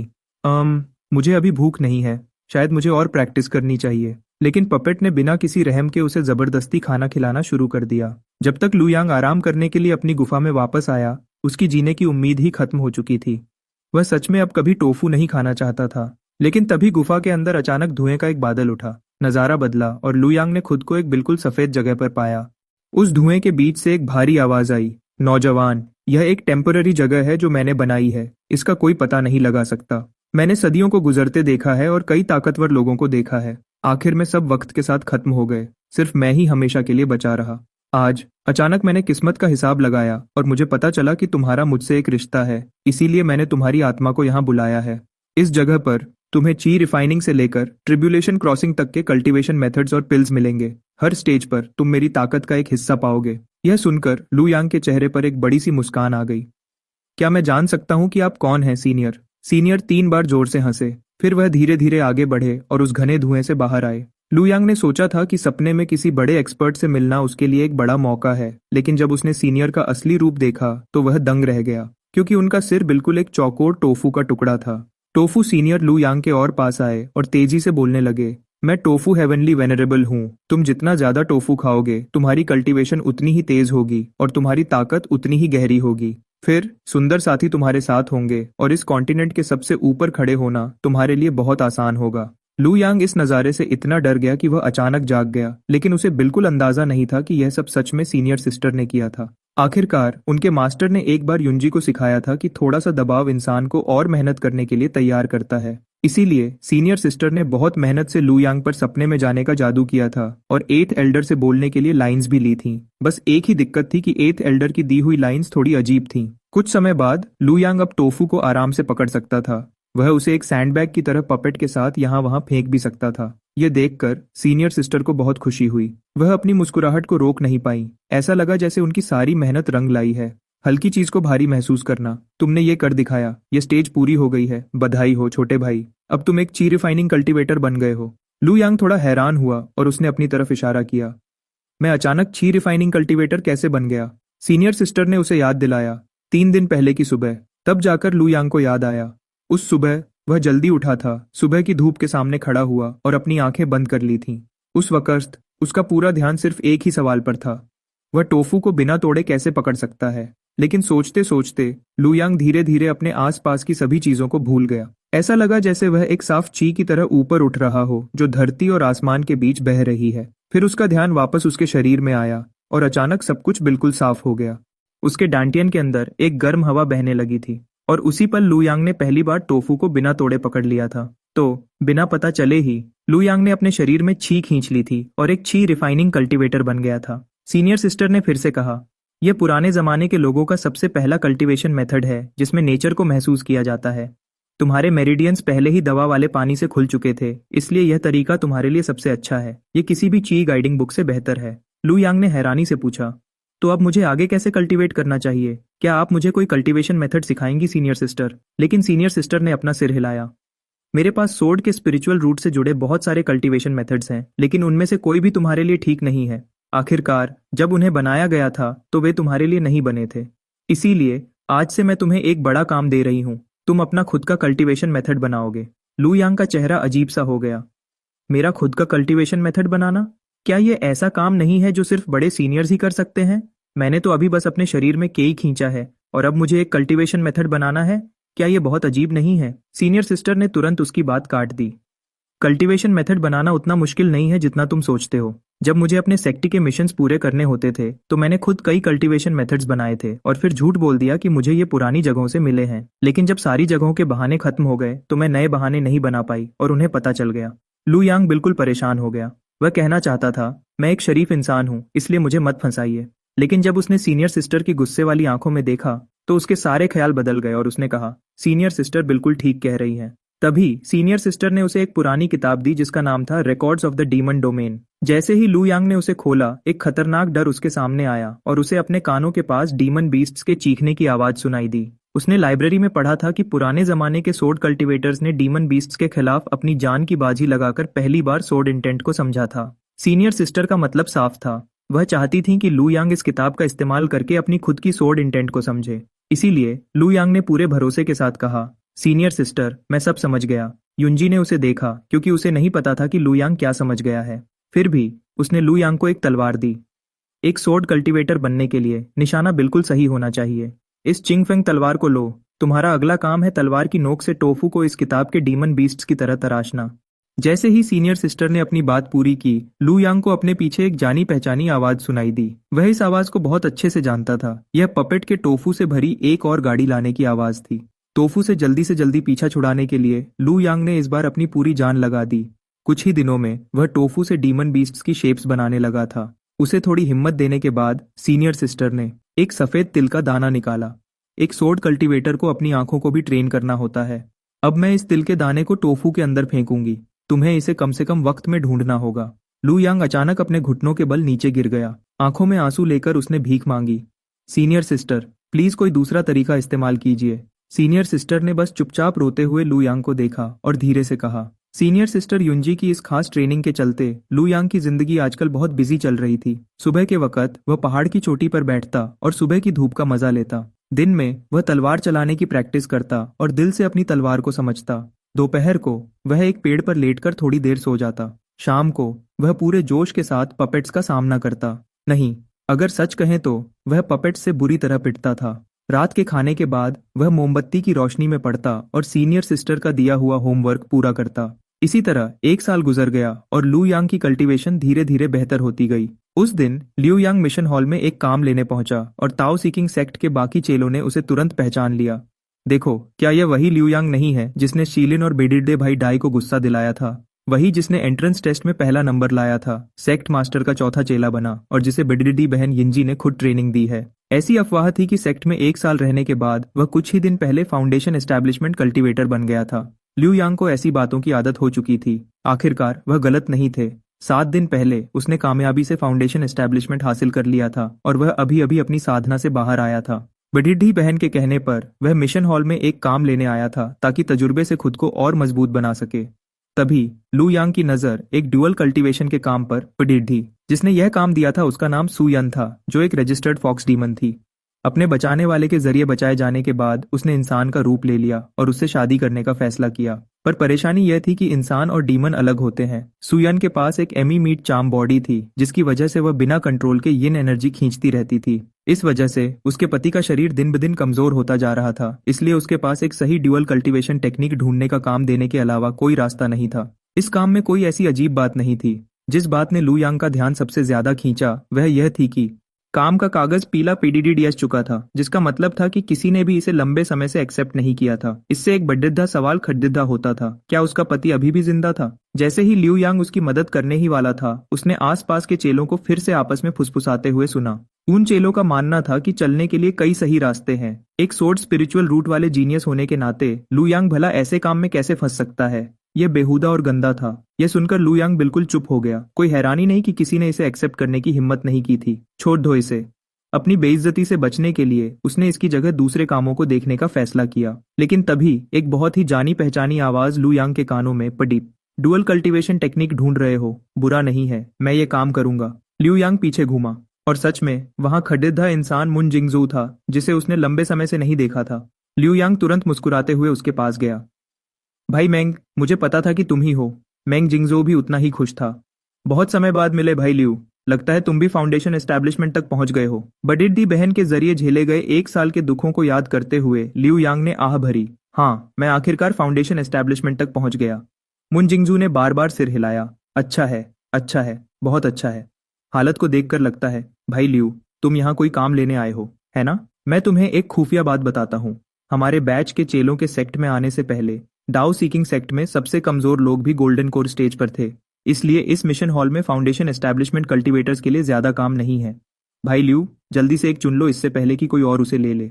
उसके बाद मेंग जिंगजे अपना काम पूरा करने चला गया। जाने से पहले उसने लिu यांग के साथ प्लान बनाया कि जब दोनों का काम हो जाएगा तो वे साथ में अच्छा खाना खाएंगे। लिu यांग ने याद दिलाने के लिए उसका शुक्रिया अदा किया। जहां तक बात है कि मेंग जिंगजो ने उस डुअल कल्टीवेशन के काम को लेने की हिम्मत क्यों की, लिu यांग यह समझ सकता था। आखिरकार इस बंदे के पास प्योर यांग स्पिरिचुअल रूट थी। अगर उसे डुअल कल्टीवेशन टेक्निक मिल भी जाती तो भी वह उसका इस्तेमाल नहीं कर सकता था। इसलिए बाकी चेलों के पास कहने के लिए कुछ नहीं था। उसके बाद लिu यांग ने मिशन हॉल में फिर से चक्कर लगाया और देखा कि मेंग जिंगजो सही कह रहा था। ज्यादातर काम फाउंडेशन एस्टैब्लिशमेंट लेवल से ऊपर के थे और बहुत कम काम ऐसे थे जो उसके स्टेज के हिसाब से सही थे। उसने एक खास लंबे समय वाला काम भी देखा जिसमें उन कल्टीवेशन तरीकों को जमा करना था जो अभी तक डाउ सीकिंग सेक्ट में दर्ज नहीं थे। इनाम इस बात पर निर्भर करता था कि तरीका कैसा है और उसमें साफ तौर पर लिखा था कि युंजी को इसे एक्सेप्ट करने की इजाजत नहीं है। जैसे ही लिu यांग ने इस लंबे समय वाले काम को देखा, उसे बेडिद्दी बहन की शानदार कामयाबी याद आ गई। उस समय बड्डद्दी बहन ने चुपके से अपना खुद का कल्टीवेशन तरीका लिखा था और उसे काम के इनाम के रूप में जमा कर दिया था। उसी समय किसी ने एक ग्रोटो हेवन में अनगिनत मुश्किलों को पार किया और आखिरकार असली केओस डॉन आर्ट हासिल कर लिया। लेकिन जब वे उसे वापस लेकर आए और दोनों की तुलना की तो सबको पता चला कि असली वाला तरीका हर तरह से उस डॉन आर्ट से खराब था जो बेडी डीडी बहन ने खुद बनाया था। खुशकिस्मती से सच सामने आने के बाद सबको यह भी समझ आ गया कि बड्डद्दी बहन ने जो भी कल्टीवेशन तरीका बनाया था वह ग्रोटो हेवंस के अंदर मिलने वाले असली तरीकों से कहीं ज्यादा मजबूत था। एल्डर्स ने कई अलग अलग तरीकों की तुलना की और सब मिलकर कई दिनों तक चुप रहे। आखिर में वे सिर्फ एक ही नतीजे पर पहुंच सके। बड्डद्दी बहन सदियों में एक बार पैदा होने वाली ऐसी जीनियस थी जिनकी काबिलियत धरती और आसमान पर राज करने के लायक थी। इस वजह से सेक्ट मास्टर खुद भी साधना में चले गए और उन्होंने कुछ समय के लिए सेक्ट मास्टर की जिम्मेदारी यिनजी को सौंप दी। हालांकि युंगसी के कुछ समय के लिए सेक्ट मास्टर बनने को लेकर लू यांग ने कुछ और अफवाहें भी सुनी थीं। कुछ चेलों का कहना था कि बड्डद्दी बहन युंजी ने असल में ताकत पर कब्जा कर लिया है, सेक्ट मास्टर को बंद कर दिया है और यहाँ तक कि सभी 8 एल्डर्स को अपने कब्जे में कर रखा है। कुछ लोगों ने तो यह भी दावा किया कि उन्होंने रात को हेवंस गेट पीक पर रोने की आवाजें सुनी हैं और उनका कहना था कि यह रोना जेल में बंद सेक्ट मास्टर का था। लेकिन लिu यांग को उन अफवाहों पर यकीन नहीं था। आखिरकार वह हेवंस गेट पीक पर इतने समय तक रहा था और उसने कभी कोई रोने की आवाज नहीं सुनी थी। उसके बाद लिu यांग को अपने लिए सही फाउंडेशन एस्टैब्लिशमेंट का एक काम मिला। वह काम एक बोलने वाले पक्षी डीमन बीस्ट से निपटना था, इसलिए वह तुरंत फ्रंट डेस्क पर गया, उसे एक्सेप्ट करने के लिए तैयार। लेकिन किस्मत से छोटी बहन ताओ याओ ये भी उसी समय फ्रंट डेस्क पर पहुंची, वही काम लेने के लिए। लिu यांग ताओ याओ ये से सिर्फ एक बार मिला था जब उन्होंने पहली बार एसेक्टी में कदम रखा था। हालांकि उसने पिछले 1 साल में उसे मुश्किल से ही देखा था, फिर भी उसने तमीज से उसका स्वागत किया। छोटी बहन, क्या इत्तेफाक है। ताओ याओ ये ने यह सुनकर प्यारी सी मुस्कान दी। तो आप हैं बडिद्दे भाई लिu, फाउंडेशन एस्टैब्लिशमेंट तक पहुंचने के लिए बधाई। क्योंकि फाउंडेशन एस्टैब्लिशमेंट के ज्यादा काम नहीं बचे थे, ताओ याओ ये ने सुझाव दिया कि दोनों मिलकर इसे पूरा करें और काम के हिसाब से इनाम आपस में बांट लें। लिu यांग को इससे कोई ऐतराज नहीं था। आखिरकार साथ काम करने का मतलब था कि वे एक दूसरे का ध्यान रख सकते थे। तो पक्षी डीमन बीस्ट से निपटने का काम एक साथ लेने के बाद दोनों एक उड़ने वाली नाव पर सवार हुए और काम की जगह की तरफ निकल पड़े। लेकिन लिu यांग के लिए, जिसे ऊंचाई से डर लगता था, भले ही वह उड़ने वाली नाव बिल्कुल सही चल रही थी, वह फिर भी अपने दिल के डर को काबू नहीं कर पा रहा था। उसके दोनों पैर लगातार कांप रहे थे। ताल याओये को उसकी हालत के बारे में नहीं पता था और वह तो लिu यांग को बाहर के प्लेटफॉर्म पर बुलाना चाहती थी ताकि वह नज़ारे का मजा ले सके। लिu यांग अपने ऊंचाई के डर को सामने नहीं लाना चाहता था, इसलिए उसने जल्दी से मना कर दिया। लिu यांग के चेहरे पर घबराहट देखकर ताओ याओ ये ने चिंता से पूछा, बड्डे भाई, आप इतने परेशान क्यों हैं? क्या आपकी तबीयत ठीक नहीं है? यह सुनकर लिu यांग ने तुरंत बिल्कुल शांत होने का नाटक किया। छोटी बहन ताओ याओ ये, क्या तुम्हें कुछ पता है? हम इंसान बेडिडिडे अजीब होते हैं। अक्सर लोग जिस चीज से जितना डरते हैं उसकी उतनी ही पूजा करते हैं और उसे पाने की चाहत रखते हैं। मैंने सुना है कि पुराने जमाने में डीमंस हर तरफ फैले हुए थे, मुसीबतें कभी खत्म नहीं होती थीं और इंसान कमजोर थे जो बड़े ताकतों के बीच बचने के लिए जद्दोजहद कर रहे थे। वे बड़े डीमंस अपनी पुरानी ताकत, मजबूत शरीर और अपनी खूबियों के दम पर जंगल पर राज करते थे। इंसान बड़े डीमन से डरते थे और वे कुदरती आफत से भी डरते थे क्योंकि दोनों का सामना करना नामुमकिन था। लेकिन साथ ही इंसान बड़े डीमंस की पूजा भी करते थे और वे आफतों की पूजा करते थे इस उम्मीद में कि उन्हें और बड़ी ताकत मिलेगी। इसीलिए पुराने जमाने के ज्ञानियों ने कल्टीवेशन का रास्ता खोला, डीमन बीस्ट के खून से जादुई ताकतें सीखीं और हवा, बारिश, बिजली से टाओ टेक्निक्स को समझा। यह इसीलिए था क्योंकि उन्होंने अनगिनत मुश्किलों को पार किया और एक नई दुनिया बनाई जिससे इंसान आज तक आगे बढ़ सके हैं। तो छोटी बहन, क्या तुम अब समझ रही हो? यह अजीब सोच ही है जिसने इंसानों को इस कॉन्टिनेंट का सबसे बड़ा राजा बनाया। आसमान भी वैसा ही है। आसमान को पाने की हमारी चाहत और उसके लिए डर हमारे खून में बहता है। यह हर इंसान की सोच है। बोलते हुए उसने अपनी आंखें जोर से बंद रखी थीं और बाहर आसमान की तरफ देखने की बिल्कुल हिम्मत नहीं कर रहा था। लिu यांग की बात सुनकर ताओ याओ ये तुरंत समझ गई। तो बड्डे भाई, आपको ऊंचाई से डर लगता है ना? क्या आप बस ये बता रहे थे कि आपको ऊंचाई से डर क्यों लगता है? यह सुनकर लिu यांग ने शर्म से अपना चेहरा छुपा लिया और कहा, हाँ, यह सही है। ताओ याओ ये का मजाक उड़ाने का कोई इरादा नहीं था। इसकी जगह वह थोड़ी परेशान हो गई। एक सोर्ड स्पिरिचुअल रूट वाले जीनियस होने के नाते ली यांग आगे चलकर क्या करेगा जब वह तलवार पर उद्धना सीखेगा। उसी समय लिu यांग ने अचानक गंभीर चेहरे के साथ कहा, छोटी बहन, क्या तुमने कभी जमीन पर रहने वाले सोर्ड इमॉर्टल के बारे में सुना है? ताओ याओ ये ने कहा कि उसने नहीं सुना।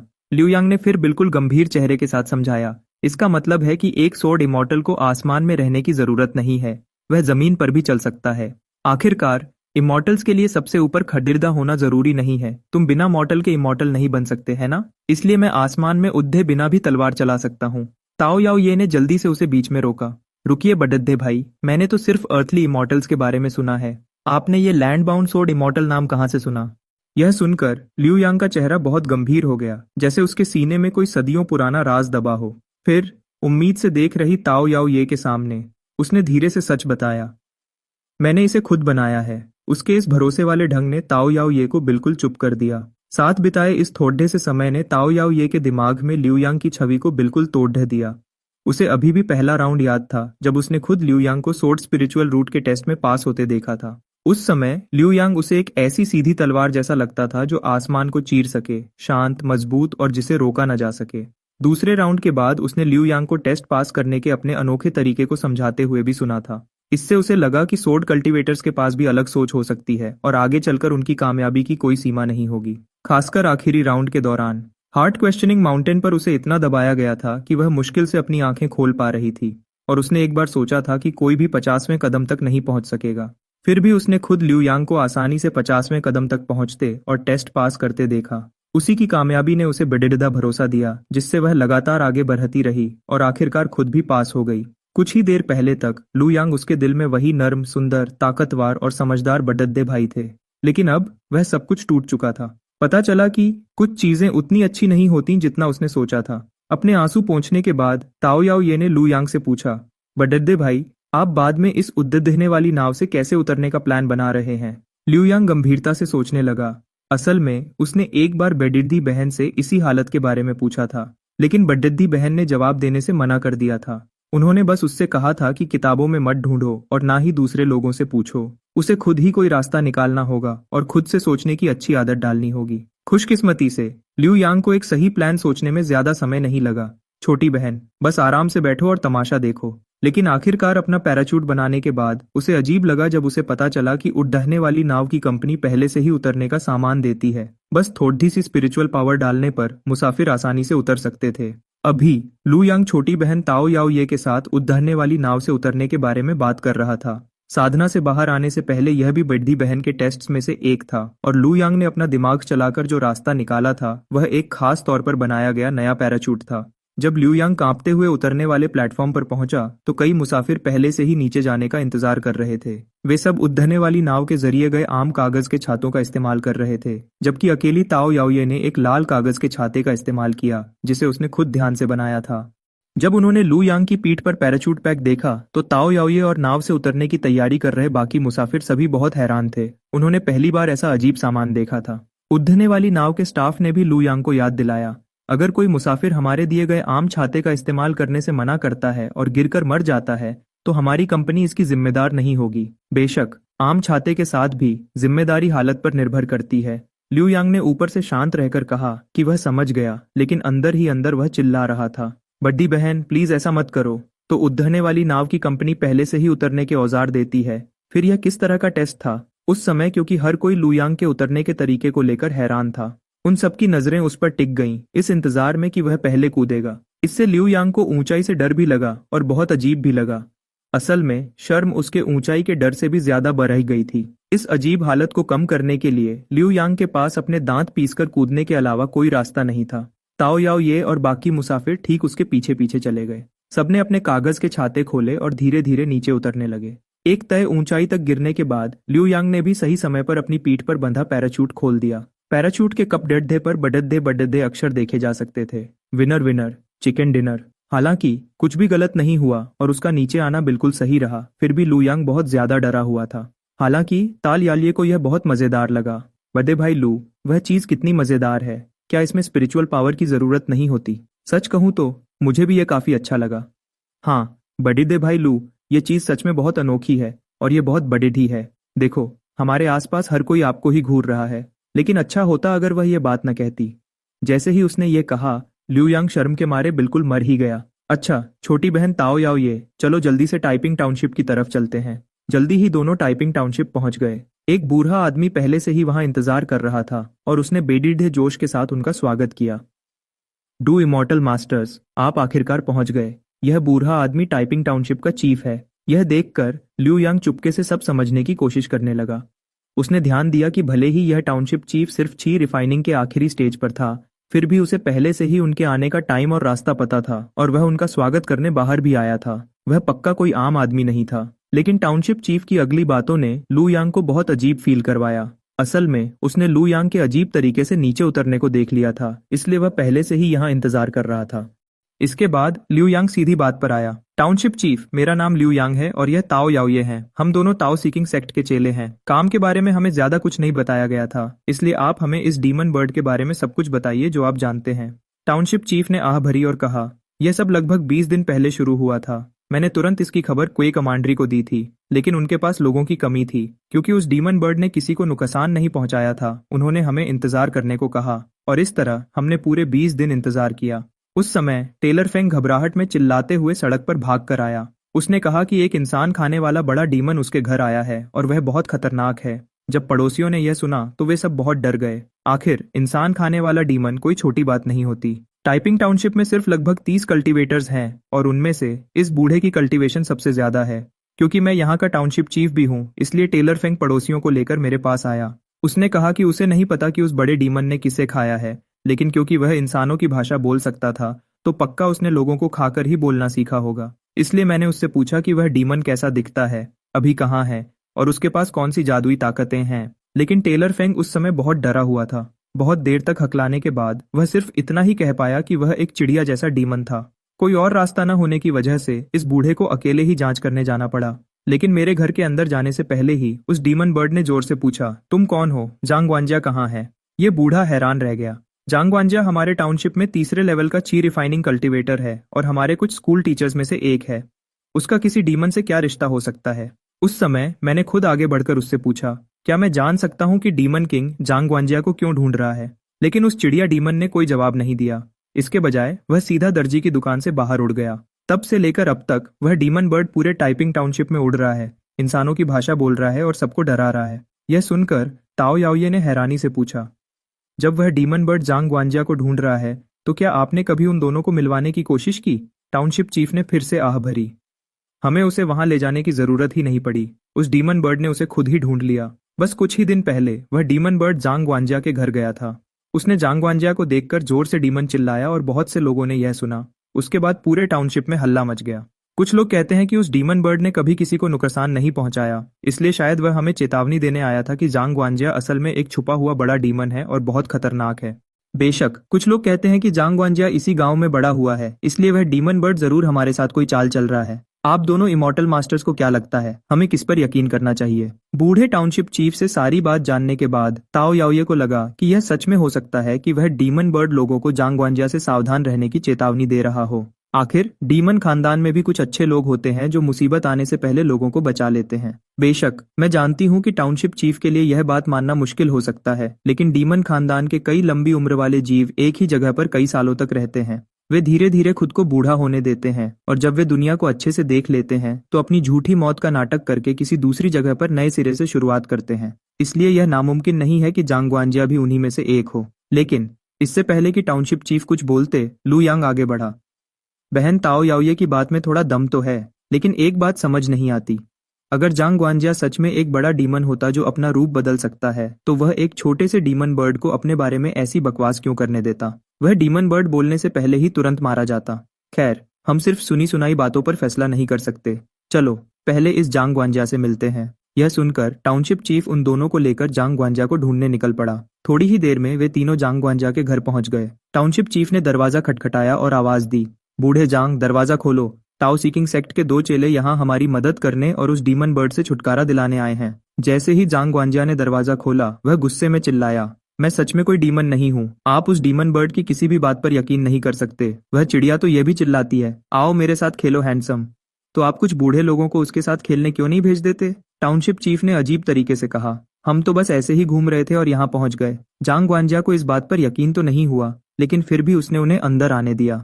फिर उसने लाचार होकर बताया, पहले मैं एक बात साफ कर दूं, मैंने उस डीमन बर्ड को पहले कभी नहीं देखा।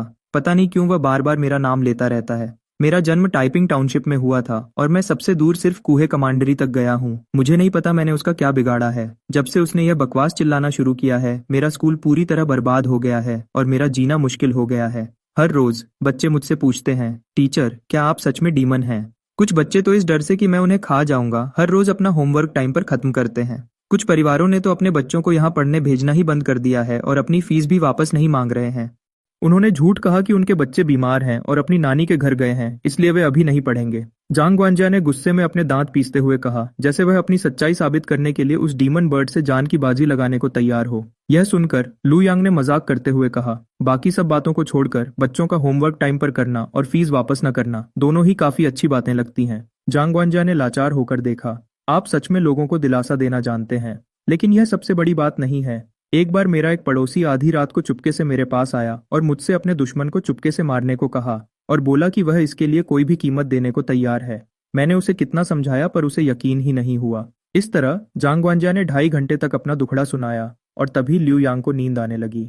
तभी अचानक बाहर से गांव वालों के चिल्लाने की आवाज आई, वह डीमन बर्ड फिर से आ गया है। लिू यांग ने जल्दी से एक गांव वाले को रोका और पूछा कि वह डीमन बर्ड कहाँ है। हमारे पास। सही जगह का पता चलने के बाद लिू यांग पहले जांच करने के लिए तैयार हो गया। उसने बहन ताओ याओये को भी याद दिलाया कि अगर बाद में बात करना मुश्किल हो तो उन्हें टाओ सीकिंग सेक्ट के हाथ के इशारों का इस्तेमाल करना चाहिए। वहां जाते हुए लू यांग अपनी तलवार निकालकर किसी भी वक्त लड़ने के लिए तैयार था। आखिर किसी डीमन के लिए इंसानों की भाषा बोलने के लिए उसे अपने गले की हड्डी को साफ करना पड़ता है और उसकी कल्टीवेशन कम से कम ची रिफाइनिंग के आखिरी स्टेज पर होनी चाहिए। सबसे अच्छी बात यह होती कि वह डीमन बर्ड सिर्फ 7वें लेवल के की रिफाइनिंग पर होता और सबसे बुरी बात यह होती कि वह डीमन बर्ड फाउंडेशन एस्टैब्लिशमेंट के आखिरी स्टेज से ऊपर होता और अगर ऐसा होता तो लड़ने में बहुत मेहनत लगती। जल्दी ही उसने आखिरकार उस डीमन बर्ड को देख लिया जिसने 20 दिनों से ज्यादा समय से टाइपिंग टाउनशिप को परेशान कर रखा था। उसके गहरे हरे पंख चमकदार थे और उसकी आंखों के कोने से लेकर उसकी गर्दन तक लाल रंग के बड़े निशान थे। लाल और हरा रंग आपस में मिलकर बहुत सुंदर लग रहे थे। क्या मजाक है, क्या यह सिर्फ एक तोता नहीं था? लिू यांग पूरी तरह हैरान रह गया। यह किस तरह का डीमन बर्ड था? उस समय वह तोता हवा में उड़ रहा है और चिल्लाते हुए कह रहा है, आओ मेरे साथ खेलो हैंडसम। इस बेवकूफ तोते को अभी भी खुद को उकसाते हुए देखकर लिू यांग को गुस्सा आ गया और उसने अपने हाथ से खींचने वाली ताकत का इस्तेमाल किया। अगले ही पल उसने एक ही बार में तोते को पकड़ लिया और उसे गुस्से से घूरने लगा। उसी वक्त बहन ताओ याओये भी वहां भाग कर आई। आते ही उसने घबराकर पूछा, भैया क्या आपने उस डीमन बर्ड को पकड़ लिया? जब उसे पता चला कि जिसे सब डीमन बर्ड कह रहे थे वह असल में सिर्फ एक तोता है तो उसका हाल भी लिू यांग जैसा ही हो गया। काम पूरा होना एक अच्छी बात थी और लड़ना नहीं पड़ा यह भी अच्छा था। लेकिन परेशानी यह थी कि वे टाओ सीकिंग सेक्ट से इतनी दूर आए थे और 3 दिन तक फ्लाइंग बोट पर सफर किया था सिर्फ एक तोते को पकड़ने के लिए। जब वे इस काम की रिपोर्ट जमा करेंगे तो उसे देखने वाले बड़े भैया पक्का हंस हंस कर थक जाएंगे। जब टाउनशिप चीफ और बाकी लोगों को पता चला कि तोता पकड़ा गया है, उन सब ने उन दोनों की तारीफ की और कहा कि वे सच में डाओ सीकिंग सेक्ट के बड़े लोग हैं क्योंकि उन्होंने इतनी आसानी से उस डीमन बर्ड को पकड़ लिया। लिू यांग ने सबको आराम से समझाया कि यह असल में एक बहुत ही आम चिड़िया है जिसे तोता कहते हैं और यह इंसानों की आवाज निकालने में माहिर होता है। उसने डीमन इसलिए चिल्लाया होगा क्योंकि उसने टेलर फेंग को चिल्लाते हुए सुना था। और जांग ग्वांजिया कहाँ है यह भी उसने किसी और से सुना होगा। जब जांग ग्वांजिया ने सुना कि जिस चीज ने उसे बर्बाद किया वह सिर्फ एक बेवकूफ चिड़िया थी तो वह अपना गुस्सा रोक नहीं पाया। वह गुस्से में तोते की तरफ बढ़ा, उसे वहीं खत्म करने के लिए तैयार। लिू यांग ने हाथ उठाकर जांग ग्वांजिया को रोका। यह डीमन बर्ड एक ऐसे जंगल से आया है जो यहाँ से बहुत दूर है। ये खुद उड़कर यहाँ नहीं आया होगा और ये 20 दिनों से टाइपिंग टाउनशिप में ही घूम रहा है और कहीं नहीं गया। शायद इसका मालिक यहीं कहीं है। क्या किसी को कुछ पता है? क्या टाइपिंग टाउनशिप में कोई ऐसा घर है जो तोता खरीद कर पाल सकता है? टाउनशिप चीफ ने थोड़ी देर सोचा। इस टाउनशिप में सबको इस बारे में पता है। अगर इस डीमन बर्ड का कोई मालिक होता तो वह कब का इसे लेने आ गया होता। अगर कोई ऐसा है जिसे इस बारे में न पता हो और जिसके पास तोता खरीदने और पालने के पैसे हों तो वह सिर्फ पूरब में रहने वाला शांग परिवार हो सकता है। लेकिन तभी जैसे ही तोते ने शांग परिवार सुना उसने अचानक एक आवाज निकाली।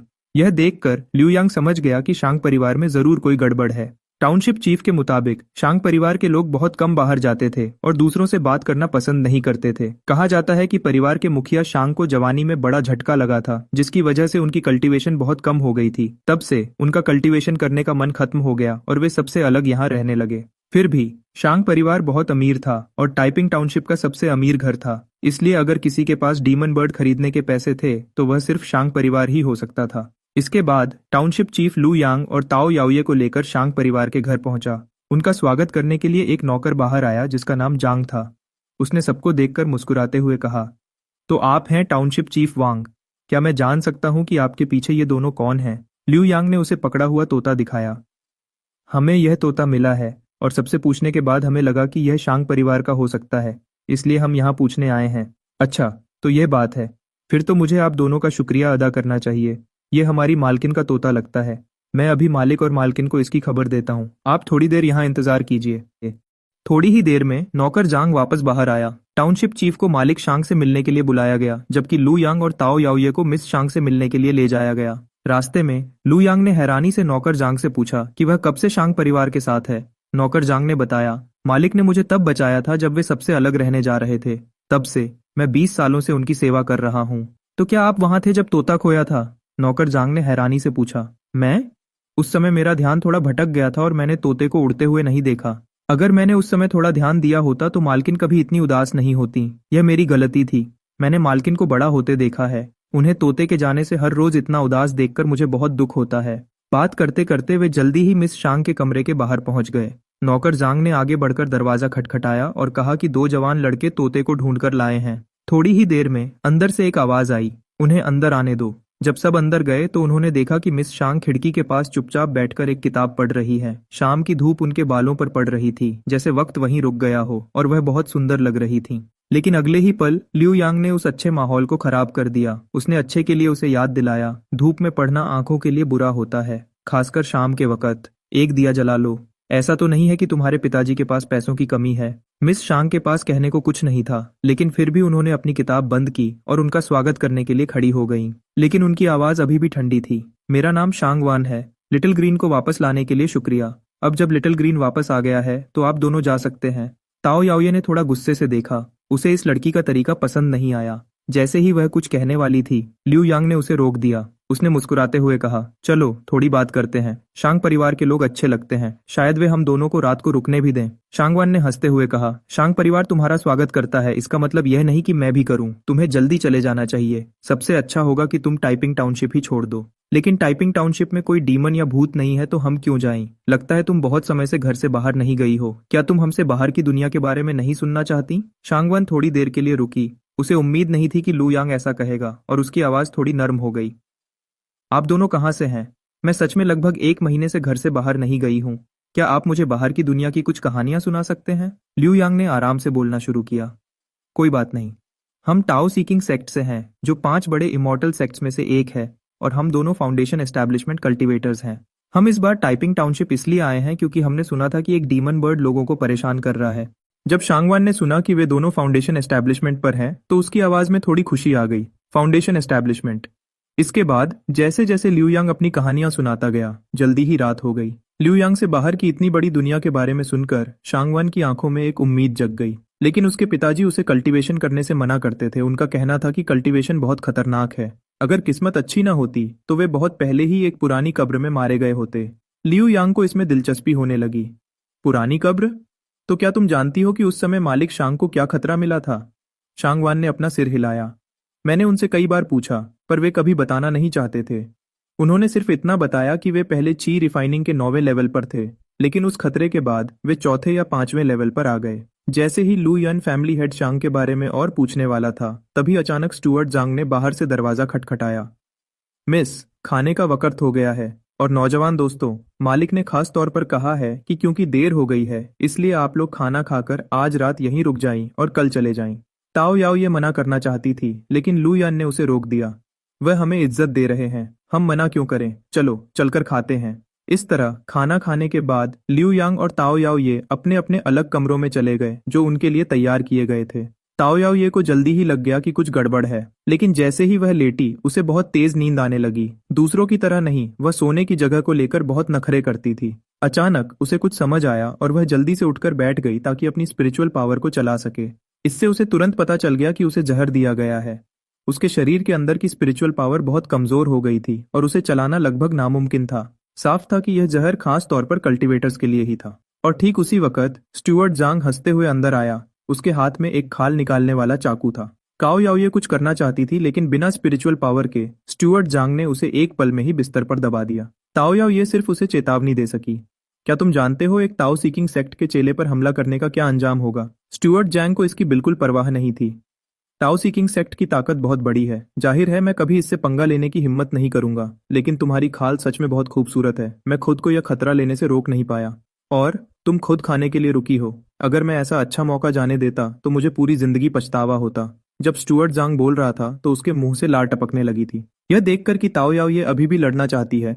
स्टुअर्ट जॉन ने मजाक उड़ाया और उससे कहा, कोशिश करना बंद करो। अगर तुम्हें जहर नहीं भी दिया होता तो भी कोई फर्क नहीं पड़ता। तुमने अभी अभी फाउंडेशन एस्टैब्लिशमेंट शुरू किया है, जबकि मैं पहले से ही लेट स्टेज फाउंडेशन एस्टैब्लिशमेंट पर हूँ। यह कहने के बाद वह उसकी खाल निकालने की तैयारी करने लगा, लेकिन अचानक ताओ याओ ये तेजी से उठी। उसकी स्पिरिचुअल पावर उसके पूरे शरीर में आराम से चलने लगी और उसने 1000 इल्यूजन अम्ब्रेला पकड़कर स्टुअर्ट जांग के चेहरे पर जोर से दे मारी। स्टुअर्ट जांग बिल्कुल हैरान रह गया और उसने यकीन न करते हुए पूछा, तुम्हें जहर क्यों नहीं चढ़ा? इससे पहले कि ताओ याओ ये कुछ बोलती, लू यांग की आलस भरी आवाज उसके पीछे से आई। ताओ सीकिंग सेक्ट का जरूरी एंट्रेंस कोर्स, 1800 आम जहर और उनके तोड़। क्या देखना चाहोगे?